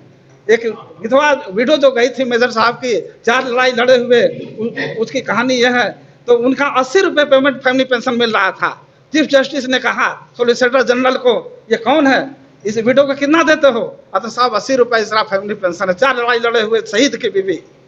तब उन्होंने कहा कि ब्यूरोक्रेट तुम लोग नहीं समझ पाओगे, ऑर्डर लिखाया उन्होंने पेशकार को कि रिड्रेसल कमीशन के संगठन गठित करो और 1 हफ्ते के अंदर अफिडेविट दो सुप्रीम कोर्ट को। इसका रिटायर्ड जनरल एक चेयरमैन होते हैं, समझ रहे हैं ना? किसी को पता होगा कि नहीं होगा, ये नई दिल्ली में एस्टेब्लिश है। अगर आप लोगों को कोई भी शहीद घराने की बात आती है, पेट्रोल टैंक नहीं मिलता है, गैस एजेंसी नहीं मिलता है, आप उसको एड्रेस करके लिखिए, आपकी समस्या को आर्म्ड फोर्सेज जो है रिड्रेसल कमीशन आपकी समस्या को सुनेगा, तो इसीलिए बैठा हुआ है। तो इन तरह से जब तक आप लोग संगठित नहीं होंगे, रिटर्न हमको आपसे सिर्फ सिग्नेचर की जरूरत है, हमें आपसे फीस की जरूरत नहीं है। हमारे पास गन और कलम दोनों की ताकत आ चुकी है, क्योंकि वर्ष रैंक में कोई भी वकील नहीं था, अब आ चुके हैं हाई कोर्ट लेवल पर और सुप्रीम कोर्ट लेवल पर। अब हम लोग रुकने वाले नहीं है, सारी सुविधाएं आएंगी। इन्हीं शब्दों के साथ मैं वाणी को विराम देता हूँ। जय हिंद। बहुत बढ़िया। अगर आपने बोला मैं एक लिखित आवेदन दिया हूँ, ऐसे CSD कंप्लीट किया और मैं बहुत आगे तक बढ़ गया था। हाई कोर्ट की माननीय था, उनसे बहुत आगे तक बढ़ गए, लेकिन तब मेरे टमाटर फिर वो वादा किया था, उसी वहाँ से चला गया। उनका आगे इस चीज में मैटर ड्रॉप भी रिटायर कर गए। मैं दिल्ली में भी उनसे मिला था, मैं लिखित दिया हूँ सब एरिया एक्सपर्ट। समस्या ये है कि मैं लिखित बहुत कुछ दिया, जैसा कि रोहतास डिस्ट्रिक्ट को गया में छोड़ दिया गया CSD कंटीन के लिए या ECH के लिए। जब बोले हेडक्वार्टर में गया था दानापुर, जब हम वहाँ जाते थे, वहाँ एक कोई इंटरनेट नहीं करता है, गया जब हम वहाँ विक्रमगंज से अगर चलते हैं गया जाने के लिए तो हमको 2 दिन लगता है, और दानापुर हम अगर जाना चाहेंगे तो हम 100 रुपये में अप डाउन कर लेंगे, टाइम भी हमको कम लगेगा। तो इस संबंध में भी मैं सवेरे हेड कर किया था, वहाँ पर प्रमोद साहब से मैं अपना पूरा हेल्प किया कि मेरा डिस्टेंस जो है और दूरी जो है वो कम है और खर्चा कम है जाना। वो बोले ठीक है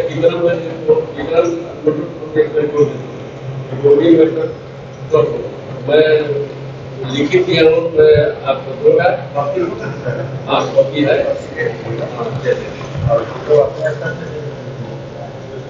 ठीक है, धन्यवाद। कृष्ण भी तुम हो, अर्जुन भी तुम हो। बाण उठ गया है, सिर्फ धनुष चलाने की जरूरत है।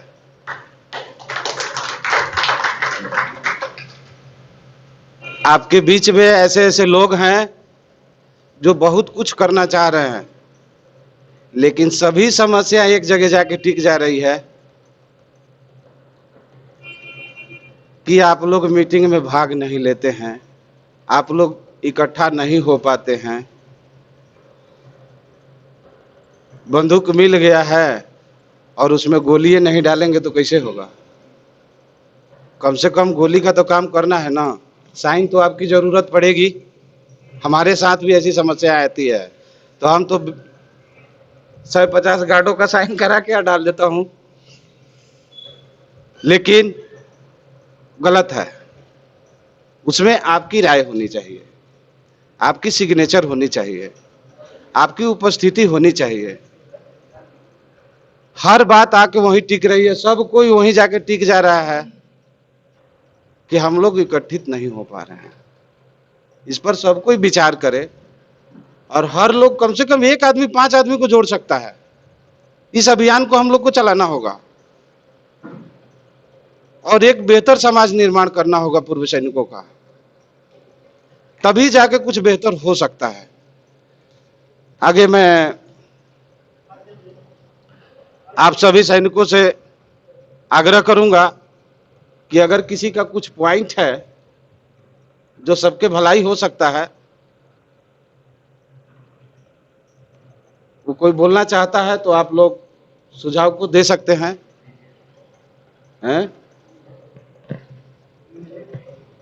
एक मिनट सर, इस पॉइंट से अलावा होगा तो आप दीजिएगा। सुन लीजिए पहले। 2020 में होने वाले विधानसभा चुनाव में 10 पूर्व सैनिकों को प्रत्याशी बनाए जाने पर विचार किया जाए। मतलब कहीं किसी राजनीतिक पार्टियों में दिया गया था। स्टार प्रचारकों की सूची में भी पूर्व सैनिकों का नाम दिया जाए। बिहार में गिरते विधि व्यवस्था को सुधार करने के लिए पुलिस में 50% पुलिस पूर्व सैनिक अर्ध बलों की बहाली का पद होना चाहिए। कैंटीन से मिलने वाली सुविधा रम पर लगे प्रतिबंध को हटाया जाए। इसके बाद भारतीय नौसेना का एक नेवल एयर बेस भोजपुर के मंझौआ हवाई अड्डा पर बिहार में के हित में स्थापित करने की रक्षा मंत्रालय से हमारे सहमति लेने का प्रयास होगा। बिहार के सभी विश्वविद्यालय में खेल कूद को बढ़ावा देने के लिए सेना, नौसेना और वायुसेना से सेवानिवृत्त फिजिकल ट्रेनिंग इंस्ट्रक्टर पीटीआई की बहाली किए जाने पर भी विचार हो। पूर्व सैनिक अंशदान स्वास्थ्य योजना चल रहे बिहार के सभी पॉलिक्लिनिकों को अपग्रेड करने पर विचार किया जाए। मेडिकल इंजीनियरिंग और मेडिकल मैनेजमेंट कॉलेज में पूर्व सैनिकों के लड़के और लड़कियों के लिए 10% सीट आरक्षित हो। बिहार सरकार के सभी A, B, C, D group के नौकरियों में 10% पद पूर्व सैनिकों के लिए आरक्षित हो। अतः आपसे विनम्र आग्रह है कि पार्टी हित को ध्यान में यानी कि संस्था के हित को ध्यान में रखते हुए उपयुक्त विषयों पर सहानुभूतिपूर्वक विचार करते हुए सैनिकों के हित में आपके द्वारा सकारात्मक पहल की आशा रखते हैं।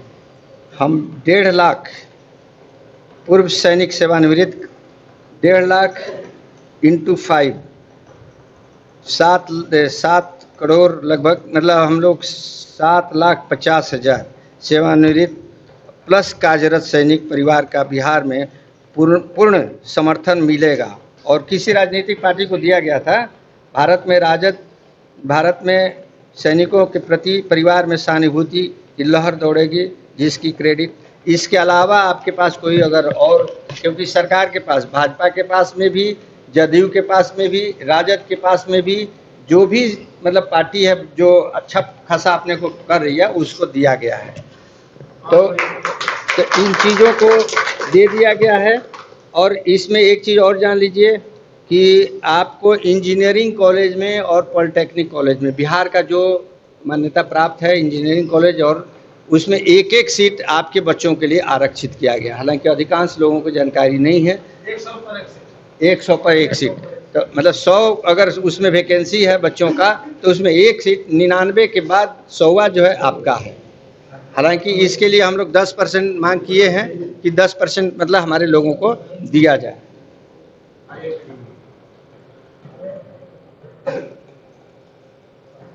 अभी जैसे आर.के. सिंह साहब ने कहा कि एकता की बात, तो बिना एकता का आपका कोई काम नहीं हो सकता, ये तो आप समझ के चलिए। आप ये मत समझिए कि ए.के. सिंह पर ही गुजरा हुआ है ना, हमरा पर थोड़ी गुजरल हुआ है, तो वो कल आपके ऊपर भी आएगा।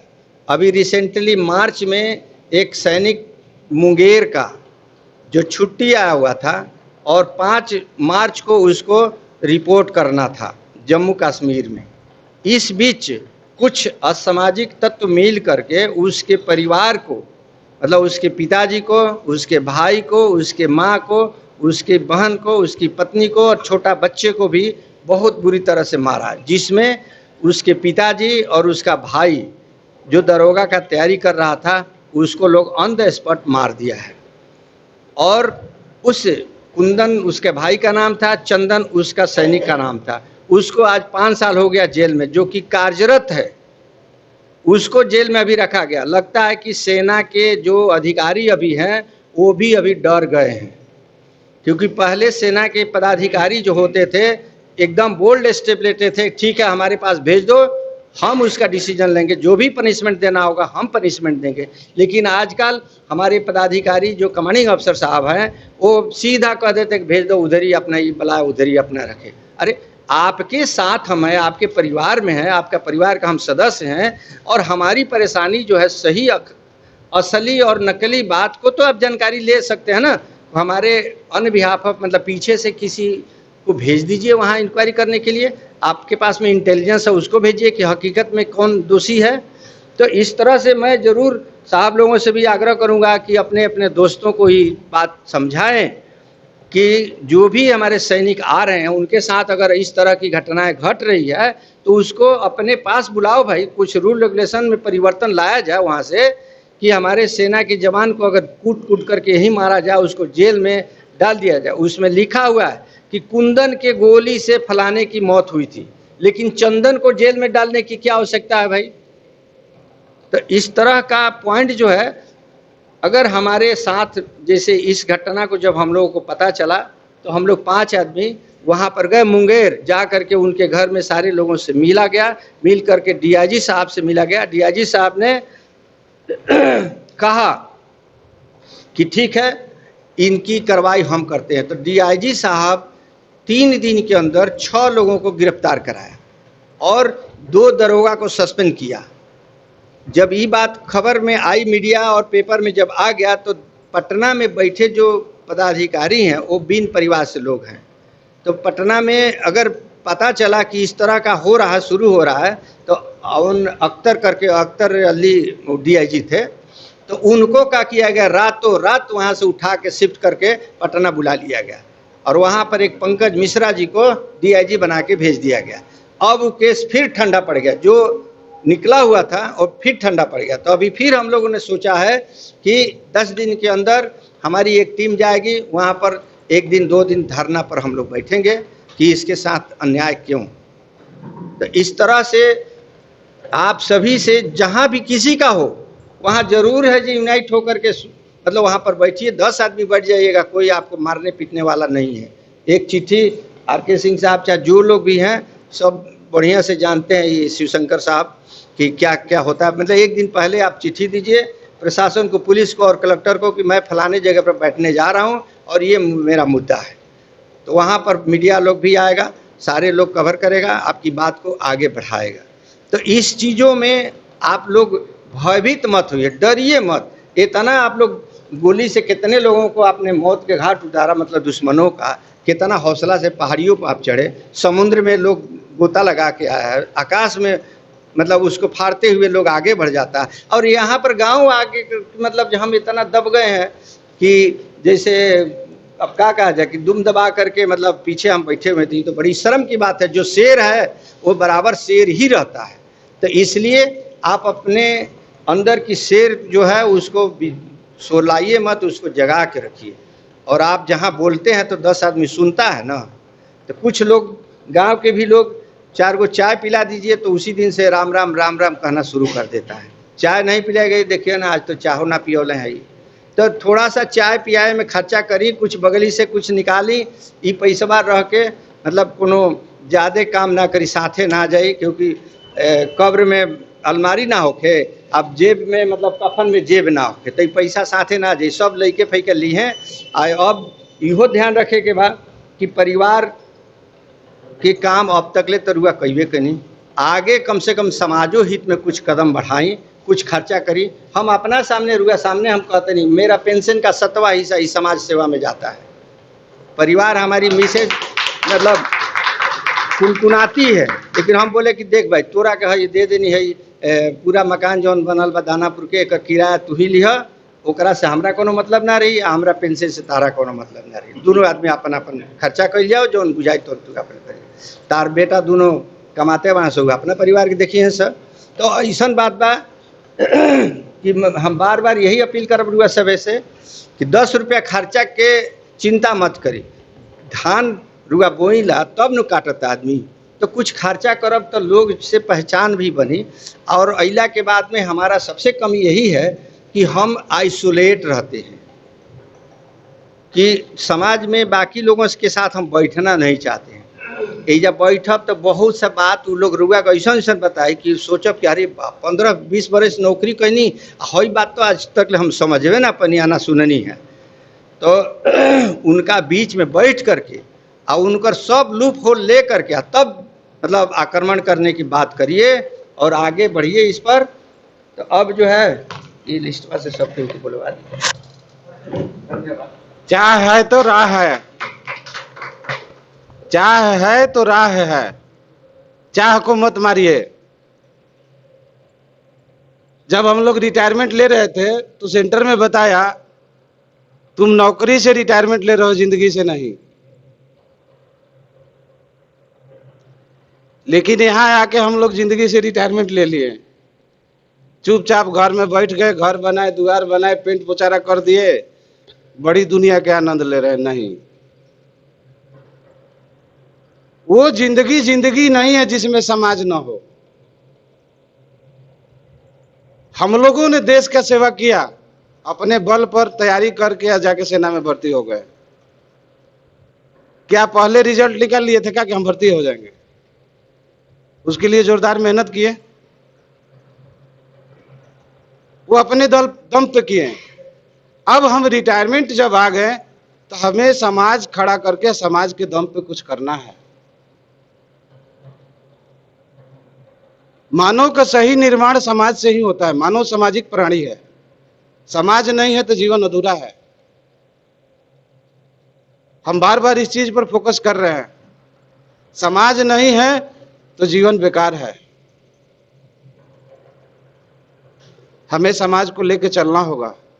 अशोक साहब ने बोला कि 7वां हिस्सा हम समाज पर खर्चा करते हैं। मुझे भी खुशी हो रही है कि नहीं, मेरा एक साथी है।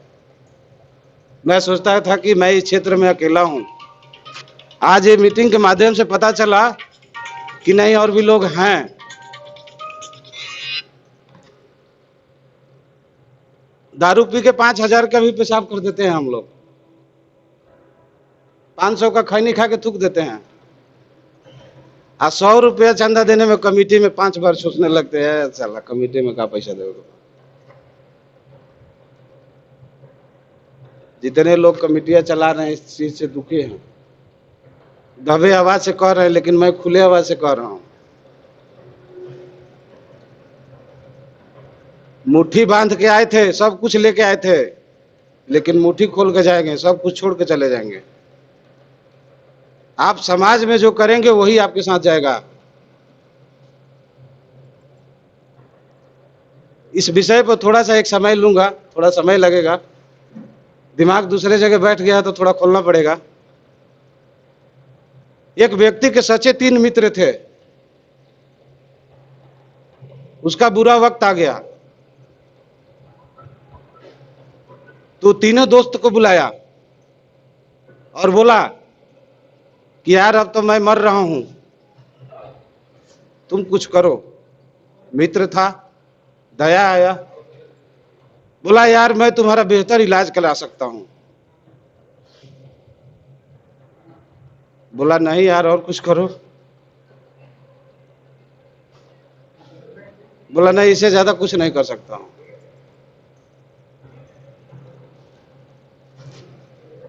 बोला ठीक है, दूसरा को बुलाया, बोला यार तुम जितना दिन जिंदा हो यहां रहकर तुम्हारे साथ दवा पानी दे सकते हैं, इससे ज्यादा हम कुछ नहीं कर सकते हैं। तीसरा को बुलाया, बोला यार तू कुछ कर, वो दोनों तो साथ छोड़ दिया। बोला यार तुम जहां जाएगा वहां मैं चलूंगा, तुम बोल क्या करना है। बोला कि बस इतना बहुत है। वो दोस्त कौन थे? एक तो पैसा था जो बोला कि हम तुम्हारे को बेहतर इलाज करा सकते हैं, जो जिंदगी भर कमा कर उल्टा पुल्टा काम करके इकट्ठा किया था, वो बोला तुमको बेहतर इलाज करा सकते हैं, इससे ज्यादा हम कुछ नहीं कर सकते हैं। जो धन संपत्ति इकट्ठा करके घर में लोगों को काम किया था, लोगों को 10 पैसा 20 पैसा दिया था अपने घर परिवार में, वो बोला कि साथ में रह के काम कर देंगे, तुम्हारा दर्द हो रहा है तो थोड़ा सा तेल लगा देंगे, मलहम लगा देंगे, इससे ज्यादा तो कुछ करेंगे नहीं। लेकिन तीसरा दोस्त कौन था? वो बोला मरने के बाद भी जाएंगे। उसका चरित्र था,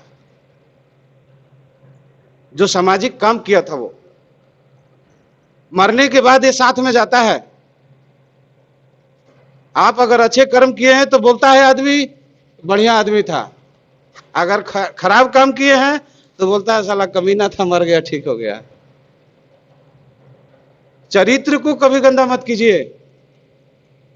समाज सेवा सबसे बड़ी सेवा है, इससे बड़ा कोई सेवा नहीं है। आपको पहले ही बताया था मनुष्य सामाजिक प्राणी है, बिना समाज को नहीं रह सकता है। आप समाज से क्यों कट रहे हैं? मत कटिए। चुनाव लड़ना, मैंने जब चुनाव लड़ा तब मुझे लगा कि साला असली काम तो अब कर रहे हैं हम, बाकी तो सब दिखावा था।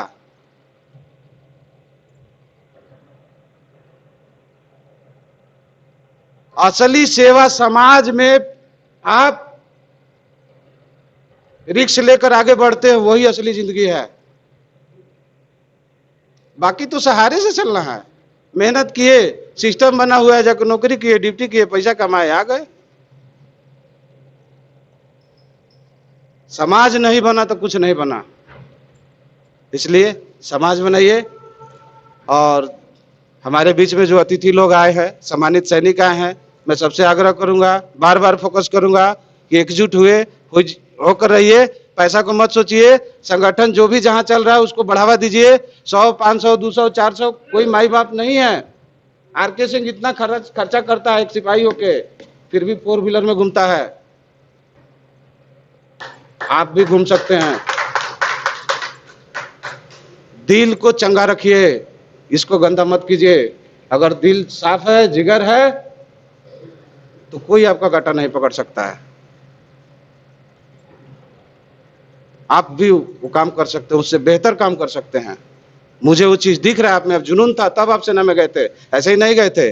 90 लड़के रोड पर लवारिस बन के घूम रहे हैं, आप 100 लड़कों में से 10 लड़के छांट के सेना में गए। कोई अफसर बना, कोई जेसीओ बना, कोई जवान बना, सेवा करके आया।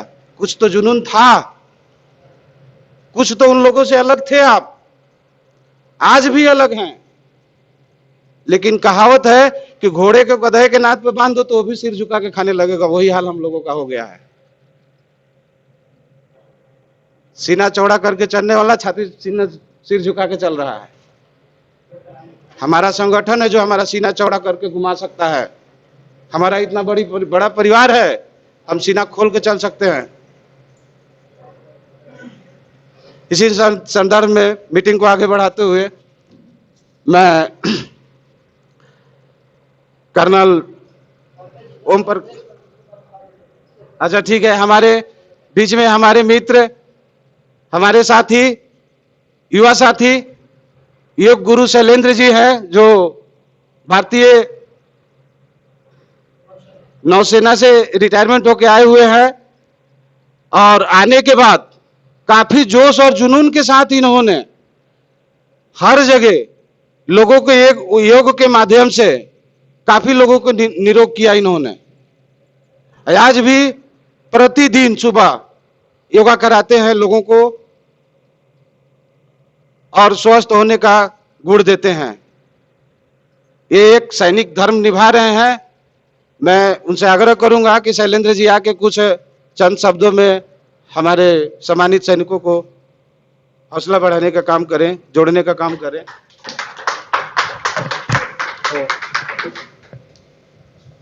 दूर दराज से आए हुए हमारे पूर्व सैनिक और साहबजान को मैं नमन बंदन अभिनंदन करता हूं। आप सबके चरणों में प्रणाम करता हूं।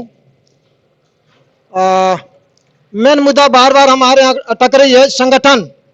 यदि संगठन में हम अगर संगठित नहीं रहेंगे, एकत्रित नहीं रहेंगे, तो हमको कोई भी तोड़ सकता है।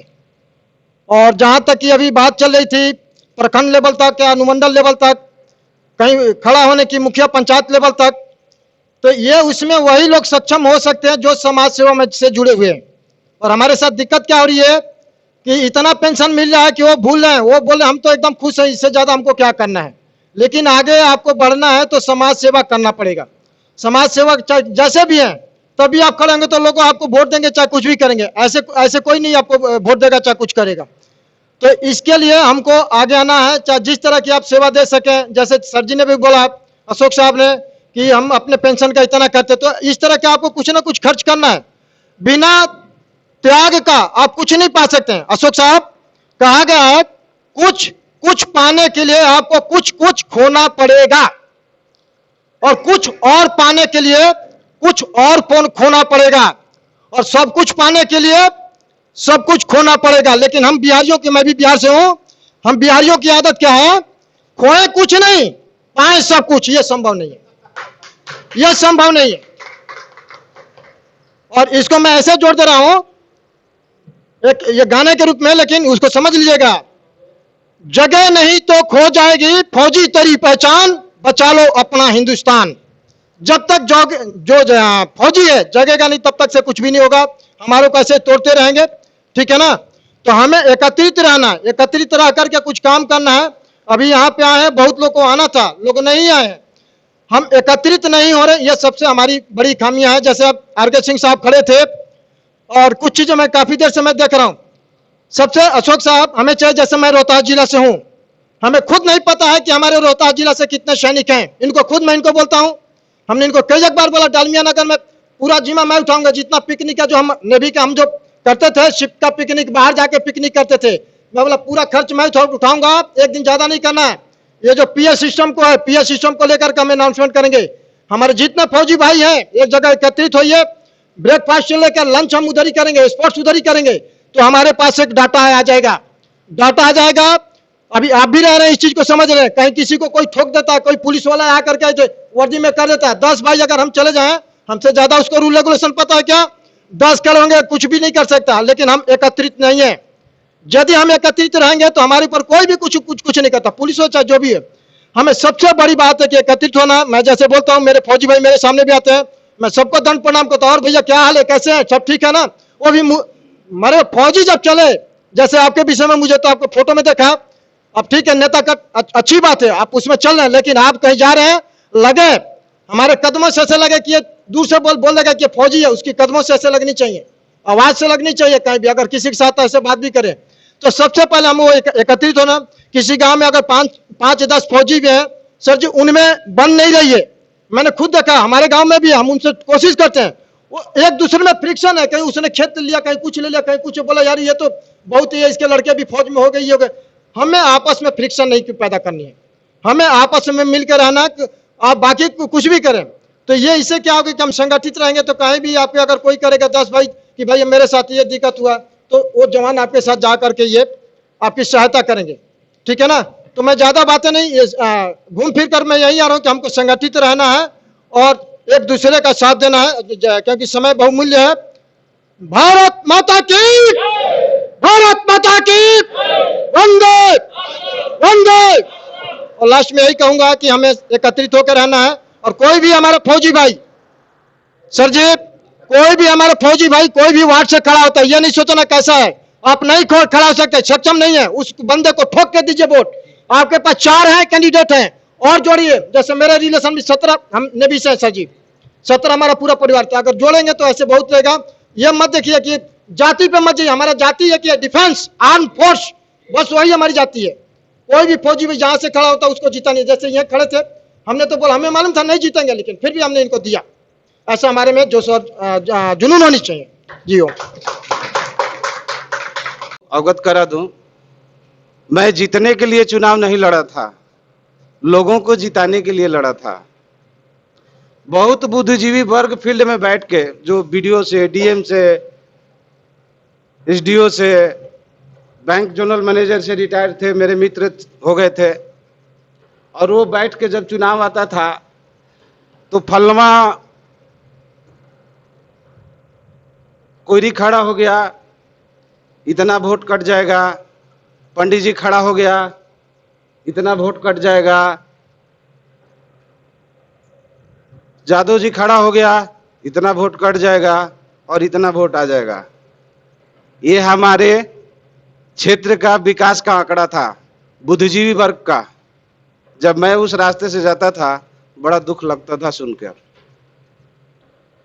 मैं बोला साला ये विचार बदलेगा कैसे? तब मैंने चुनाव का फैसला किया, और पूरा चुनाव का परिकरण मैंने जो तैयार किया, हमारे यहाँ जो भी इंफ्रास्ट्रक्चर है, हमारे यहाँ जो भी रॉ मटेरियल है, इसको मैंने मुद्दा बना के और पेपर पर लिख के सारे लोगों को दिया कि आप चुनाव में इसकी बात करें। हमारे यहाँ बालू बहुत भारी मात्रा में है, पहाड़ बहुत बड़ी है, भारी मात्रा में है, और सब अपने आप में बेहतरीन है। हमारे यहाँ कृषि क्षेत्र है, बहुत बेहतर है। अगर आप लोग न्यूज में भी सुन लीजिएगा, न्यूज में भी मैंने उस चुनाव के दौरान यही सब बात बोला हूं। अकेला रोहतास डिस्ट्रिक्ट पूरे देश को साल भर बैठा के खिला सकता है, इतना यहाँ अनाज पैदा होता है। लेकिन हमारे किसानों का हालत बदहाल है। चुनाव इसके लिए मैंने लड़ा था। 80 से 85% गांवों में पंचायत समिति स्वास्थ्य केंद्र है। इतना भारी महामारी आया, एक भी स्वास्थ्य केंद्र चालू हुआ क्या? हमारे डीए तक काट के पैसा लगाए गए। कोई बेहतर इलाज का व्यवस्था बना क्या? इतने गवर्नमेंट के काफी परसेंटेज पैसा लगा के हम लोग शिक्षा का जो सरकारी स्कूल बना है, किसी स्कूल में पढ़ाई हो रहा है क्या? दिल पर हाथ रख के बोलिए आप लोग। टीचरों पर, उसका मेंटेनेंस पर कितना खर्चा हो रहा है? हम इसके लिए चुनाव लड़े थे। इस आवाज को, इसकी बात कीजिए अपने प्रतिनिधियों से। इसके लिए चुनाव मैंने खड़ा होकर लड़ा था। रॉ मटेरियल है बालू, एक बालू से 10 तरह के मैन्युफैक्चरिंग सिस्टम हम तैयार कर सकते हैं। चाहे शीशा बनाना हो, मेटल बनाना हो, या चीनी मिट्टी का बर्तन बनाना हो। धान से वैसी है 10 तरह की। एक कंपनी धान का बेहतर लगता है तो 10 तरह का कंपनी लगेगा।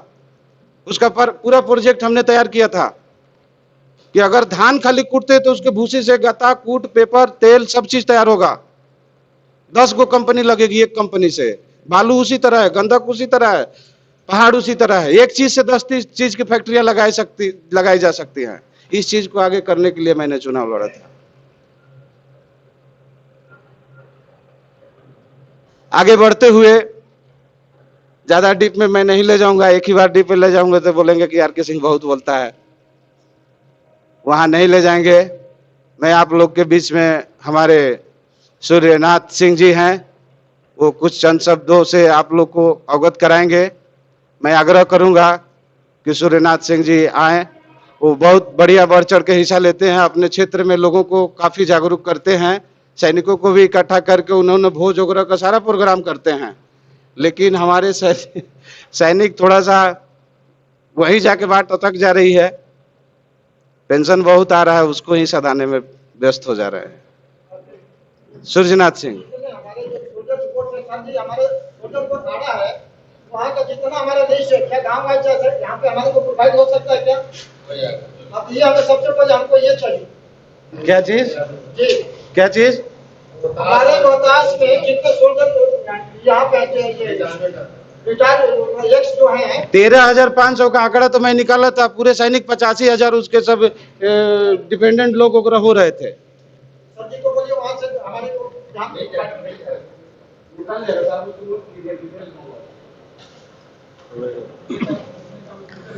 जय हिंद, नमस्कार। इस सभा में उपस्थित पूर्व अधिकारीगण, सरदार साहबान और एनसीओ एंड अदर रैंक्स, सबको मैं तहे दिल से स्वागत और अभिनंदन करता हूं। मैं उपस्थित नेतागण, जो हमारे संत के नेता मुकर्रर शुदा नेता हैं, उनको मैं खास तौर पर 2 चीज़ को ध्यान आकृष्ट कराना चाहता हूं। जब मैं रिटायरमेंट नहीं आया था तो हम लोगों को फौज में रहते हुए आटा चावल के भाव पता नहीं होता है।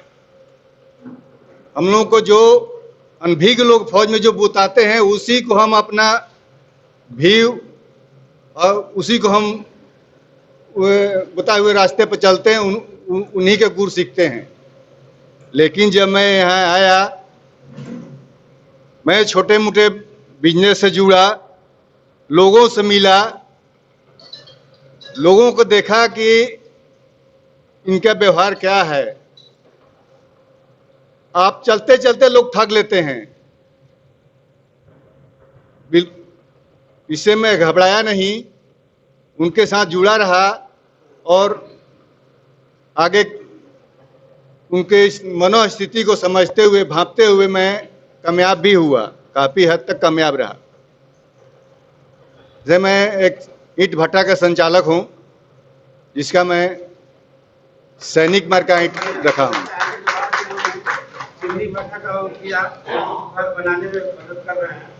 अब मैं नेतागण से आग्रह करता हूं कि मेरे 2 पॉइंट हैं जो कि हम सबको भलाई के लिए है, उस पर विनम्रता पूर्वक आग्रह करता हूं कि मेरे पॉइंट को अपने नोट्स में नोट करें। एक तो सरकार जो हमारे को सीए देती है, चिल्ड्रन अलाउंस, रिटायरमेंट के बाद भी जिसका बच्चा 12th तक से नीचे है, 12th तक उसको मिलने के लिए लागू है। लेकिन शर्त वहां पर सरकार ये लगा देती है कि आपको स्कूल को जो फीस जमा कर दो, कागज लाकर और अपना सोल्जर बोर्ड में जाकर एफिडेविट पार्टी ऑर्डर कराएं। और उतना असंभव नहीं है, सरकार जानती है कि असंभव नहीं है, बल्कि दूसरे विभाग में ऐसा नहीं होता है। उनका एज हमारे डॉक्यूमेंट में लिमिट होता है, उनके एज के हिसाब से 12th कब लड़का कर रहा है उतने तक तो सीए देती है। तो इसी चीज को मेरा मांग ये है कि ये पॉइंट को आधार मानकर सरकार के पास अधिकारी लोग वहां तक पहुंचाएं। अब पॉइंट नंबर दूसरा है, दूसरा पॉइंट ये है जो हमारा स्वास्थ्य संबंधी समस्या है, जो एमएस फैसिलिटी है, ये विकराल कोरोना संकट जब आया तो सारे एमएच दरवाजे बंद कर दिए पूर्व सैनिकों के लिए। जिस बंधु ने जिनको ये समस्या नहीं आया होगा उनको मैं भगवान से विनती करता हूं कि जिंदगी उनको इसी तरह से सुखमय और स्वस्थ रखें। लेकिन जिन बंधुओं को ये समस्या आया है उनका कोई नहीं था, एमएच में जाने के लिए नो एंट्री था, ईसीएचएस के पास में कोई ट्रीटमेंट नहीं था। साहब से मैं बीच बीच में बात करता रहता था, साहब ने बहुत मेरा हौसला बढ़ाया। इसके लिए मैं साहब को आभार व्यक्त करता हूं, धन्यवाद देता हूं। तो वहां पर भी जो पैनल जो हॉस्पिटल है वो भी बोले कि वो भी नहीं ले रहा है। अच्छा, लेता भी है तो मुझे वहां जाने के बाद ये अफसोस हुआ कि पैसे के लिए पैनल हॉस्पिटल में पैनल में ले रखा है। मेरे पेट से बियोप्सी हुआ, एक इंजेक्शन की जरूरत था, डॉक्टर बोला एक इंजेक्शन लगवा लो। ठीक है साहब लगा लो। आके काउंटर पे बोला कि ये आपको लागू नहीं है। बोला क्यों सर, आपको लागू नहीं है? भाई क्यों, क्या लागू नहीं है? डॉक्टर जाके बोला, डॉक्टर बोला पैसे से ले लो। मैं बोला पैसे ले लो साहब। तो बोला नहीं, फौजी के पैसे से भी नहीं दूंगा। 2 दिन रखा वहां, पैसे से भी नहीं दिया, इंजेक्शन भी नहीं दिया। मैं ऐसा घूम के फिर प्राइवेट में ट्रीटमेंट करता रहा। मैं 2 साल से घूम रहा हूं पैनल हॉस्पिटल में। आप अगर गले में प्रॉब्लम है, अगर चेस्ट में कोई दिक्कत उसको देखने में आ गया तो इलाज नहीं करेगा। वो बोलता है कि ये हमारा आपके साथ में ये लागू नहीं है, ये टाई अप नहीं है, ये लागू नहीं है, आपको इसके लिए जाइए अब दोबारा। तो जैसे पिकनिक में गए हैं हॉस्पिटल में इलाज करने गए, ये सरकार का, ये सरकार ऐसे अब कौन करता है उतना मेरे को जानकारी नहीं है इस संबंध में, किससे बात करके किस टाइप का होता है। हालांकि जो डॉक्टर लोग इसमें इन्वॉल्व होते हैं उनको ज्यादा जानकारी होता है, तो उनको इस सब पर ध्यान देना चाहिए। जय हिंद, जय भारत। इससे ये इन्होंने जो समस्या बताया, मैं आपके तरफ से नहीं बोला, सिर्फ ये समस्या हमारे सैनिक के साथ बताया। हमारे सैनिक उसमें होता है पीपीजी, पीटी परेड कैंप। तो जो भी सैनिक चाहते थे 80 साल 90 साल तक 100 साल तक जिंदा रहे, पेंशन उठाए, जितना आपने सर्विस दिया और आगे तक भी हम लेते रहे, तो आपको पीपीजी जो बोला था पीटी परेड कैंप आप बंद मत करिए। इनकी जो सोच है ना, यदि शुरू से स्पोर्ट्स में आप एक्टिविटी टनाटन रहते हैं तो आपको कभी दिक्कत नहीं आती। ये अपने सेहत को मेंटेन करना, योगाभ्यास शुरू में जो होता है ना सुबह सुबह, वैसे 9 का 99 चक्कर बनाएंगे तो आपको बता देते हैं। 9 का 99 मत बनाइए। आप सेहतमंद रहना चाहते हैं तो फिर लिख के रखिए एक बार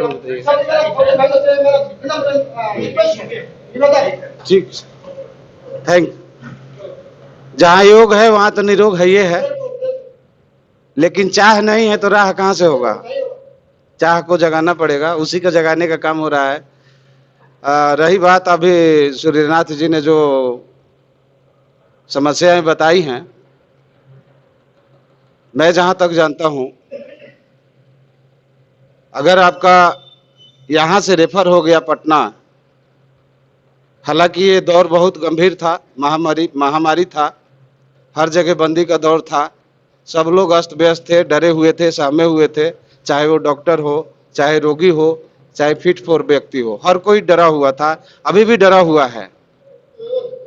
लेकिन मैं जहां तक जानता हूं कि आप रेफर करा के अगर पटना चले गए हॉस्पिटल में, तो आपका जो क्षेत्रीय ईसीएचएस है उसका भी लिमिट होता है।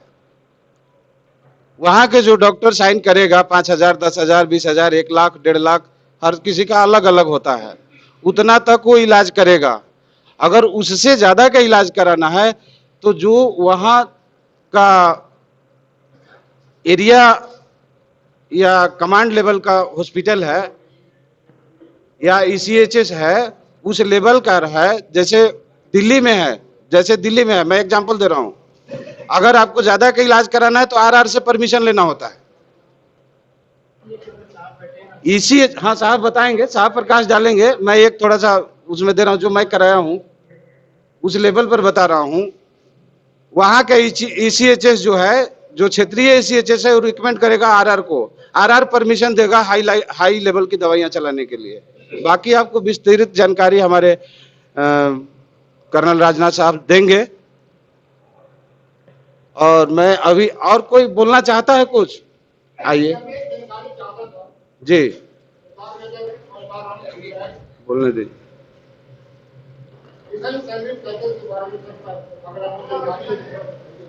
ठीक, क्या डिफेंस सैलरी पैकेज के बारे में?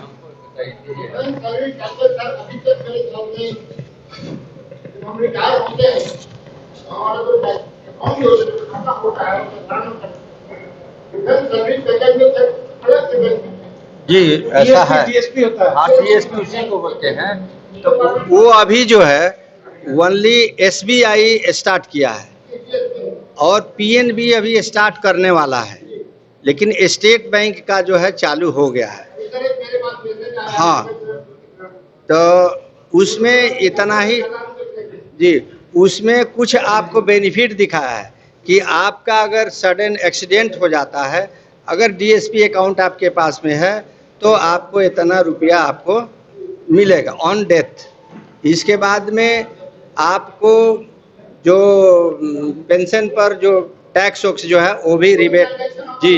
तो इस तरह का जो भी बेनिफिट ऐसे तो वो दिखा रहा है कि आपको उसमें कुछ नहीं लगेगा, लेकिन हो सकता है कि आने वाले कल में ये सारा चीज धीरे धीरे वो बंदो कर सकता है, क्योंकि वो बैंक है, वो बनिया है, मतलब व्यवसायिक संस्थान है।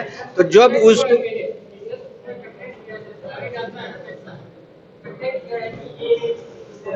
हाँ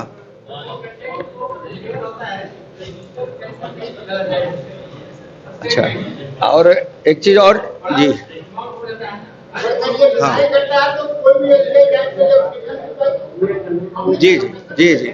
तो एक चीज और हम आप लोगों को बता रहे हैं कि अगर किसी का पेंशन से संबंधित कोई परेशानी अगर है तो वहाँ पर एक उपेंद्र सिंह हैं, नेवी के भारतीय नौसेना से सेवानिवृत्त हैं, वो पेंशन डील करते हैं। अंटा घाट जो पेंशन का जो है हमारा बिहार का जो है, वहाँ पर वो नेवी के उपेंद्र कुमार हैं, उनको जाके संपर्क करिए। वो आपकी सारी तकलीफ़ें पेंशन से रिलेटेड जो भी मतलब प्रॉब्लम्स हैं वो आपको दूर करेंगे। उनका अगर मोबाइल नंबर चाहिए तो मेरे पास है, वो आप लोग ले सकते हैं। अब रही एक हमारे साहब ने वो ये पूछा था CAT के लिए, चिल्ड्रन एजुकेशन अलाउंस वाली जो बात, इसमें आपको शुरू से लेकर के MA तक मिलता है। आपका लड़का 12th के बाद किसी भी एग्ज़ाम के लिए अगर वो अपीयर करता है, उसमें वो सक्सेस होता है, तो जो प्रोसेस है सारे प्रोसेस का पेपर आप रखते रहिए। जो एप्लीकेशन दिया उसका भी एक रिसीट चाहिए कि हमने भेजा, इस ऑनलाइन जैसे आजकल भेजा जा रहा है ना, तो एक रिपोर्ट तो उसके पास मिलता है, वो चाहिए। अगर एडमिशन के लिए आपका सिलेक्शन हुआ तो सिलेक्शन पत्र भी चाहिए। इसके बाद एडमिशन हुआ तो एडमिशन का भी वो कितना उसमें एक्सपेंस हुआ वो भी चाहिए। ये 3-4 चीज़। इसके बाद एप्लीकेशन पर जिस कॉलेज में, चाहे वो इंजीनियरिंग कर रहा है, चाहे मेडिकल कर रहा है या MBA कर रहा है, उसका आपको मतलब सिग्नेचर उस कॉलेज का चाहिए, और तब जा कर के सोल्जर बोर्ड में जमा करिए। और जमा करने से पूछ लीजिए कि इसमें और भी अगर कोई पेपर में डिफिशियंसी है तो हमको आज बता दो, ताकि हम पूरा करके आपको दें। नहीं तो फिर दौड़ाते रहेगा। मुझे 3 साल दौड़ाया, लेकिन हम भी मान के बैठे बिना लिए छोड़ेंगे नहीं। 1,20,000 रुपया हमको मिला 3 साल के बाद। लेकिन लगे रहिए, उसको हताशा नहीं होना है, लगे रहिएगा तो सोल्जर बोर्ड देगा, क्योंकि सरकार का पैसा धीरे धीरे मतलब जल्दी नहीं निकलता है। वो सोचता है कि पहले ही हार जाए, हार करके बैठ जाए, लेकिन आप हार के बैठ जाएंगे तो फिर मिलेगा नहीं। मैं चिट्ठी पर चिट्ठी लिखते रहा, और वो जैसे लिखता था उसके मतलब हम पूरा करते जाते थे। और इसके बाद लास्टली में वो चाहता भी था कि कुछ हमको मिल जाए, तो हम बोले कि हम तो देंगे नहीं भाई, आप कितना देर ले चलोगे उतना देर तक हम साथ चलेंगे। लास्टली बोलता है कि अब आपको देना ही पड़ेगा। तो दे करके मेरे 1,20,000 रुपया दिया। 3-4 साल का एक बच्चा था, पढ़ रहा था, MBA और BBA किया, तो उसको मिला। तो इस तरह से उसमें हताशा नहीं होना है। और जो भी एडमिशन शुल्क आपका बच्चे का है, सरकारी स्कूल का मान लीजिए, जो भी सरकारी का है, लेकिन MBA BBA और इंजीनियरिंग मेडिकल का जो है वो तो किसी में भी जिसमें वो पढ़ता है उसका पैसा आपको मिलेगा। इसके अलावा बिहार सरकार भी आपको पैसा देती है। अगर वो नहीं मिलता तो बिहार सरकार कल्याण विभाग से भी देता है, लेकिन उसको भी आज बंद किया है। तो 4 लाख रुपया आपको स्टूडेंट क्रेडिट कार्ड मिलता है। अगर किसी को दिक्कत होगा तो हमसे संपर्क करिए, हम स्टूडेंट क्रेडिट कार्ड आपको दिलवाने का काम करेंगे ताकि बिहार सरकार आपको उतना पैसा बच्चों को पढ़ने के लिए दे सके। बहुत बढ़िया। धन्यवाद।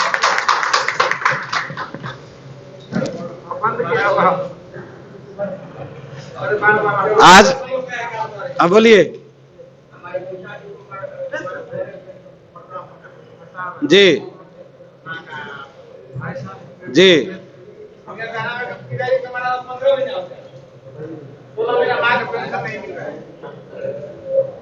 अच्छा, ये देखिए वो काम हमारे मनोज साहब हैं और राय साहब हैं, इनके पास सारा समस्या आप लिखवाइए, आपका मदद करेंगे वो लोग। ये मीटिंग है, सर्वदलीय मीटिंग है, इंडिविजुअली प्रॉब्लम का नहीं है। इसमें आपको जिसको भी समस्याएं हैं, इंडिविजुअल समस्याएं, किसी की पेंशन में प्रॉब्लम है, पेंशन नहीं आ रहा है, एरियर्स नहीं आया, तो इस टाइप की जो समस्याएं हैं हमारे राय साहब और मनोज साहब बहुत बढ़िया करते हैं, उनको इस क्षेत्र में जानकारी भी है। आप लोग उनका नंबर ले लीजिए, आए हुए हैं, और संपर्क करके किसी दूसरे भाई को भी फंसा है तो ये लोग दिलाने में काम करेंगे। मनोज साहब और राय साहब, मुखराम राय साहब नाम है, आप लोग उनका नंबर ले लीजिए, ये लोग सारा काम आपका सॉल्व करा देंगे। और भी इसको इसीलिए जोड़ा जा रहा है कि और इससे भी बेहतर काम किया जाए, और सब प्रॉब्लम हम लोग को सिर्फ ECHS सोल्जर बोर्ड नहीं होने की वजह से काफी समस्याएं हैं।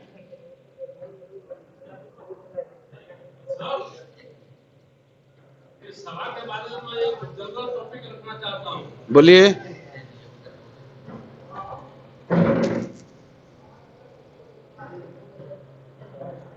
मंचासीन सभी सैनिक पदाधिकारी और श्रोता दीर्घा में बैठे हुए सभी सैनिकों को मेरा जय हिंद। मेरा नाम विक्रम वंश रोहतास। सर, ये बैनर पे लिखा हुआ है कि हमारे त्रिस्तरीय चुनाव में भागीदारी क्यों नहीं, और नीचे लिखा हुआ है, पहले लिखा हुआ है कि कुछ सैनिकों को मुख्य धारा में जोड़ना। तो मेरा सवाल है कि हम मुख्य धारा में जुड़े कैसे? अभी मेरी विडंबना ये है, मेरा सवाल ये है कि हमारे बिहार राज्य में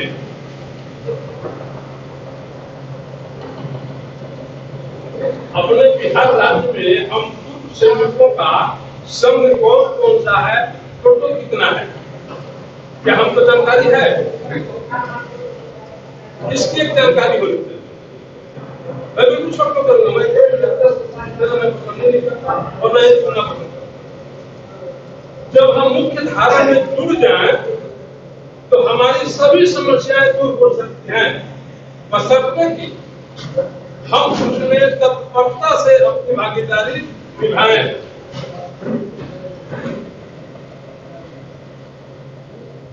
मीटिंग में क्या क्या बातें हुई, रजिस्टर में पहले एंट्री किया जाए, उसके बाद उपस्थिति का हस्ताक्षर कराया जाए।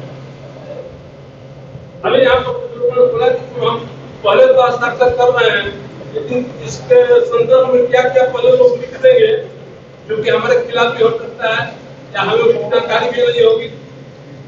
ऊपर से सवाल था, प्रत्येक संघ के मुख्य अधिकारियों का नाम और मोबाइल नंबर पारदर्शित हो।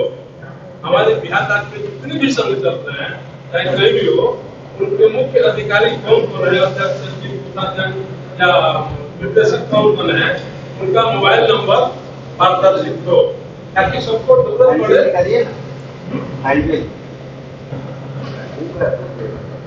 ताकि हमें जरूरत पड़े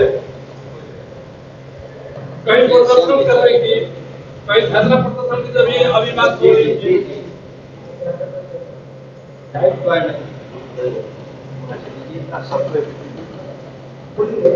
बोलते रहिए ताकि हम कॉल करें और हम उनसे मदद ले सकें।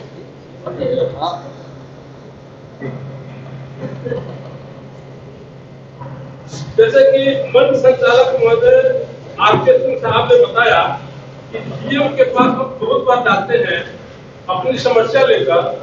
डीएम कहता है कि यहाँ के सैनिक मरे हुए हैं। तो क्यों कहता है? वो इसीलिए कहता है कि वास्तव में ये संगठित नहीं है, ये अलग अलग घरों में अलग अलग अपना किचन बना रहे हैं और जरूरत पड़ेगी तो कभी भी ये नहीं हो सकते। अभी जैसा कि मंच संचालक साहब ने ही बताया कि हम लोगों को राजनीति के तौर पर तोड़ा जा रहा है। अलग अलग पूर्व सैनिकों का एक क्या बोलते हैं प्रकोष्ठ बना कर हर पार्टी अपनी रिपोर्टर बना रही। बिल्कुल सही सवाल है, तो इनसे हम बचे।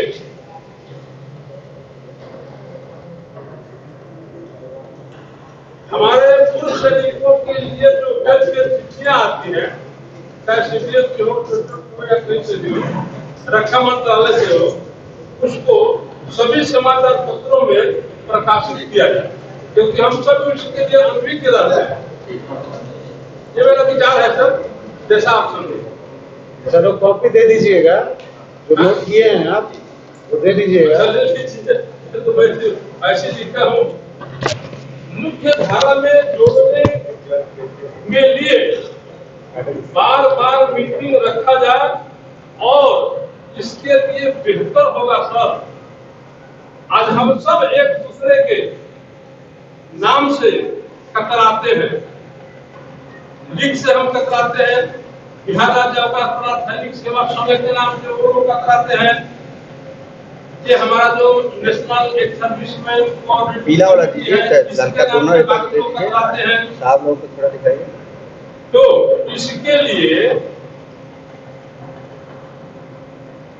एक बहुत सोच विचार करके बार बार मीटिंग करके एक नया नाम से बिहार के अंदर एक संघ का निर्माण किया जाए। बहुत बढ़िया।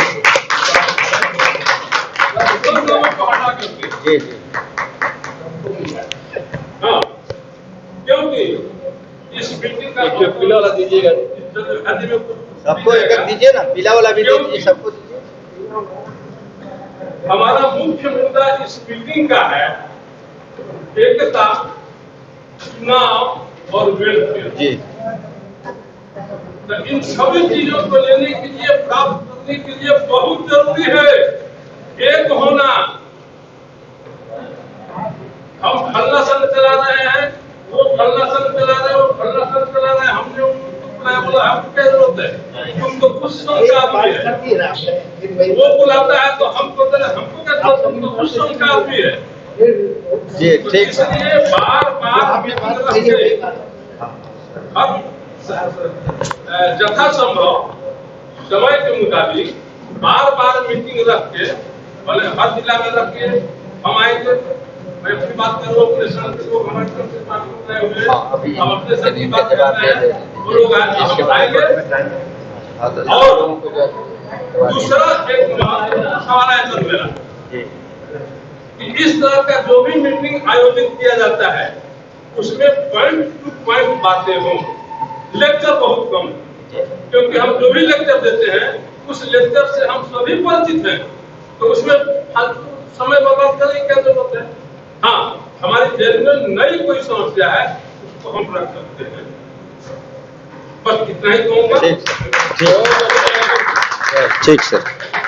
रुआ साथे बहुत बार शायद हम भी रुआ साथे बैठक उठक कर चुकल बानी। यहाँ के रुआ एगो पकड़ी बानत रही वहाँ के, तो मतलब बहुत दिन तक ले 30 बरस हमरो हो रुआ सभे के बीच में घूमते घूमते, तो हर बात से आदमी परिचित तो जरूर बा। जिसे रुआ कहनी है कि एगो संघ बने, ये अच्छी बात बा। तो यह चुनाव के पहले ये एक बन जाए और उसके हिसाब से हर जगह पर जो है इसका मिल करके दौरा किया जाए। पहले चुनाव में लोग के जितावल जाओ, उसके बाद में ओकरे माध्यम से तो बनबे करी, हर जिला पर जिला स्तर पर ही हुई, क्योंकि मान ले कि जो बेतिया में है वो तो रोज रोज आ नहीं सकता है। तो ये चीज जो बा एकरा के बैठ करके हमनी का अलग से एकरा पर विचार कर ली आ सलट करके, और जवाबदेही रही कि जिला के जितावे में ज्यादा से ज्यादा, जौन जिला में ज्यादा लोग जीती वो जिला के भी सम्मानित कर ली। लेकिन ये ध्यान जरूर रखे के बा कि पंचायत चुनाव ऐसे जाए नहीं खे देवे के, एकरा में हमनी के भागीदारी सुनिश्चित करही के बा। अब रुआ एगो और बात कहनी है अथी वाला ये संस्था के विषय में। तो संस्था देखिए, कोई भी संस्था वो रन कर रहा, और परिवार हमारा परिवार जरूरत पड़ता तो खुशी और गम में एक जगह होता है कि ना। ये बिल्कुल सही बात है सर अध्यक्ष महोदय, लेकिन ये मानसिकता आप में है, इनके में है, उनके में है, उनके में है, सब में तो नहीं है ना। नहीं तो हमनी के सब के उस हाथ जोड़ल जाओ। जी जी जी हाँ जी जी वो तब जी तो जे रूठल बा ओकरा के मनावल जाओ जी। अब सभा समाप्ति की कगार पर पहुंच चुकल बा। ठीक है सर। अभी ओम प्रकाश साहब ने जो बातें आपके सामने रखी है वो काफ़ी प्रशंसनीय और सराहनीय है, और इसलिए इनको एक बार जोरदार ताली से इनकी बातों को स्वागत किया जाए। एक बात और है जो साहब ने बोला कि डेथ के बाद जो सम्मान मिलना चाहिए फौजियों को नहीं मिल पा रहा है, ये बात सही है, लेकिन प्रयास अभी तक किसी ने किया नहीं। हमने एक बार प्रयास किया आज से 1 साल पहले। एक सूबेदार महेंद्र चौधरी जो है बिहार रेजिमेंट से सेवानिवृत्त थे, और वो अंतर्राष्ट्रीय तैराक भी थे और गायक भी थे और हीरो भी बने थे। मतलब फिल्म के दुनिया में ही, मतलब उनकी बीए पास बहुरिया एक फिल्म भी निकली थी, और अंतर्राष्ट्रीय तैराक में अमेरिका और कहाँ कहाँ गए हैं, बिहार का रिप्रेजेंट भी किए थे। तो उनका अचानक हार्ट अटैक से मौत हो गया पिछले साल। तो इस पीरियड में हम लोगों को पता चला, तो हॉस्पिटल में एएमएच भी गाड़ी देने से मना कर दिया। जो उनका मार्चरी जो होता है, डेथ रूम जो होता है, उसमें यहाँ तक कि एएमएच के सीईओ साहब के पास पैसा नहीं था कि वहाँ पर उस शरीर पर ये रखा जाए, बर्फ़ रखा जाए। तो यही वकील साहब थे, हम लोग थे, 4-5 आदमी जा कर के सीईओ साहब और रजिस्ट्रार से मिले, तब जा कर के इन्होंने कहा कि हम लोग जा रहे हैं अभी केस करने के लिए आपके ऊपर।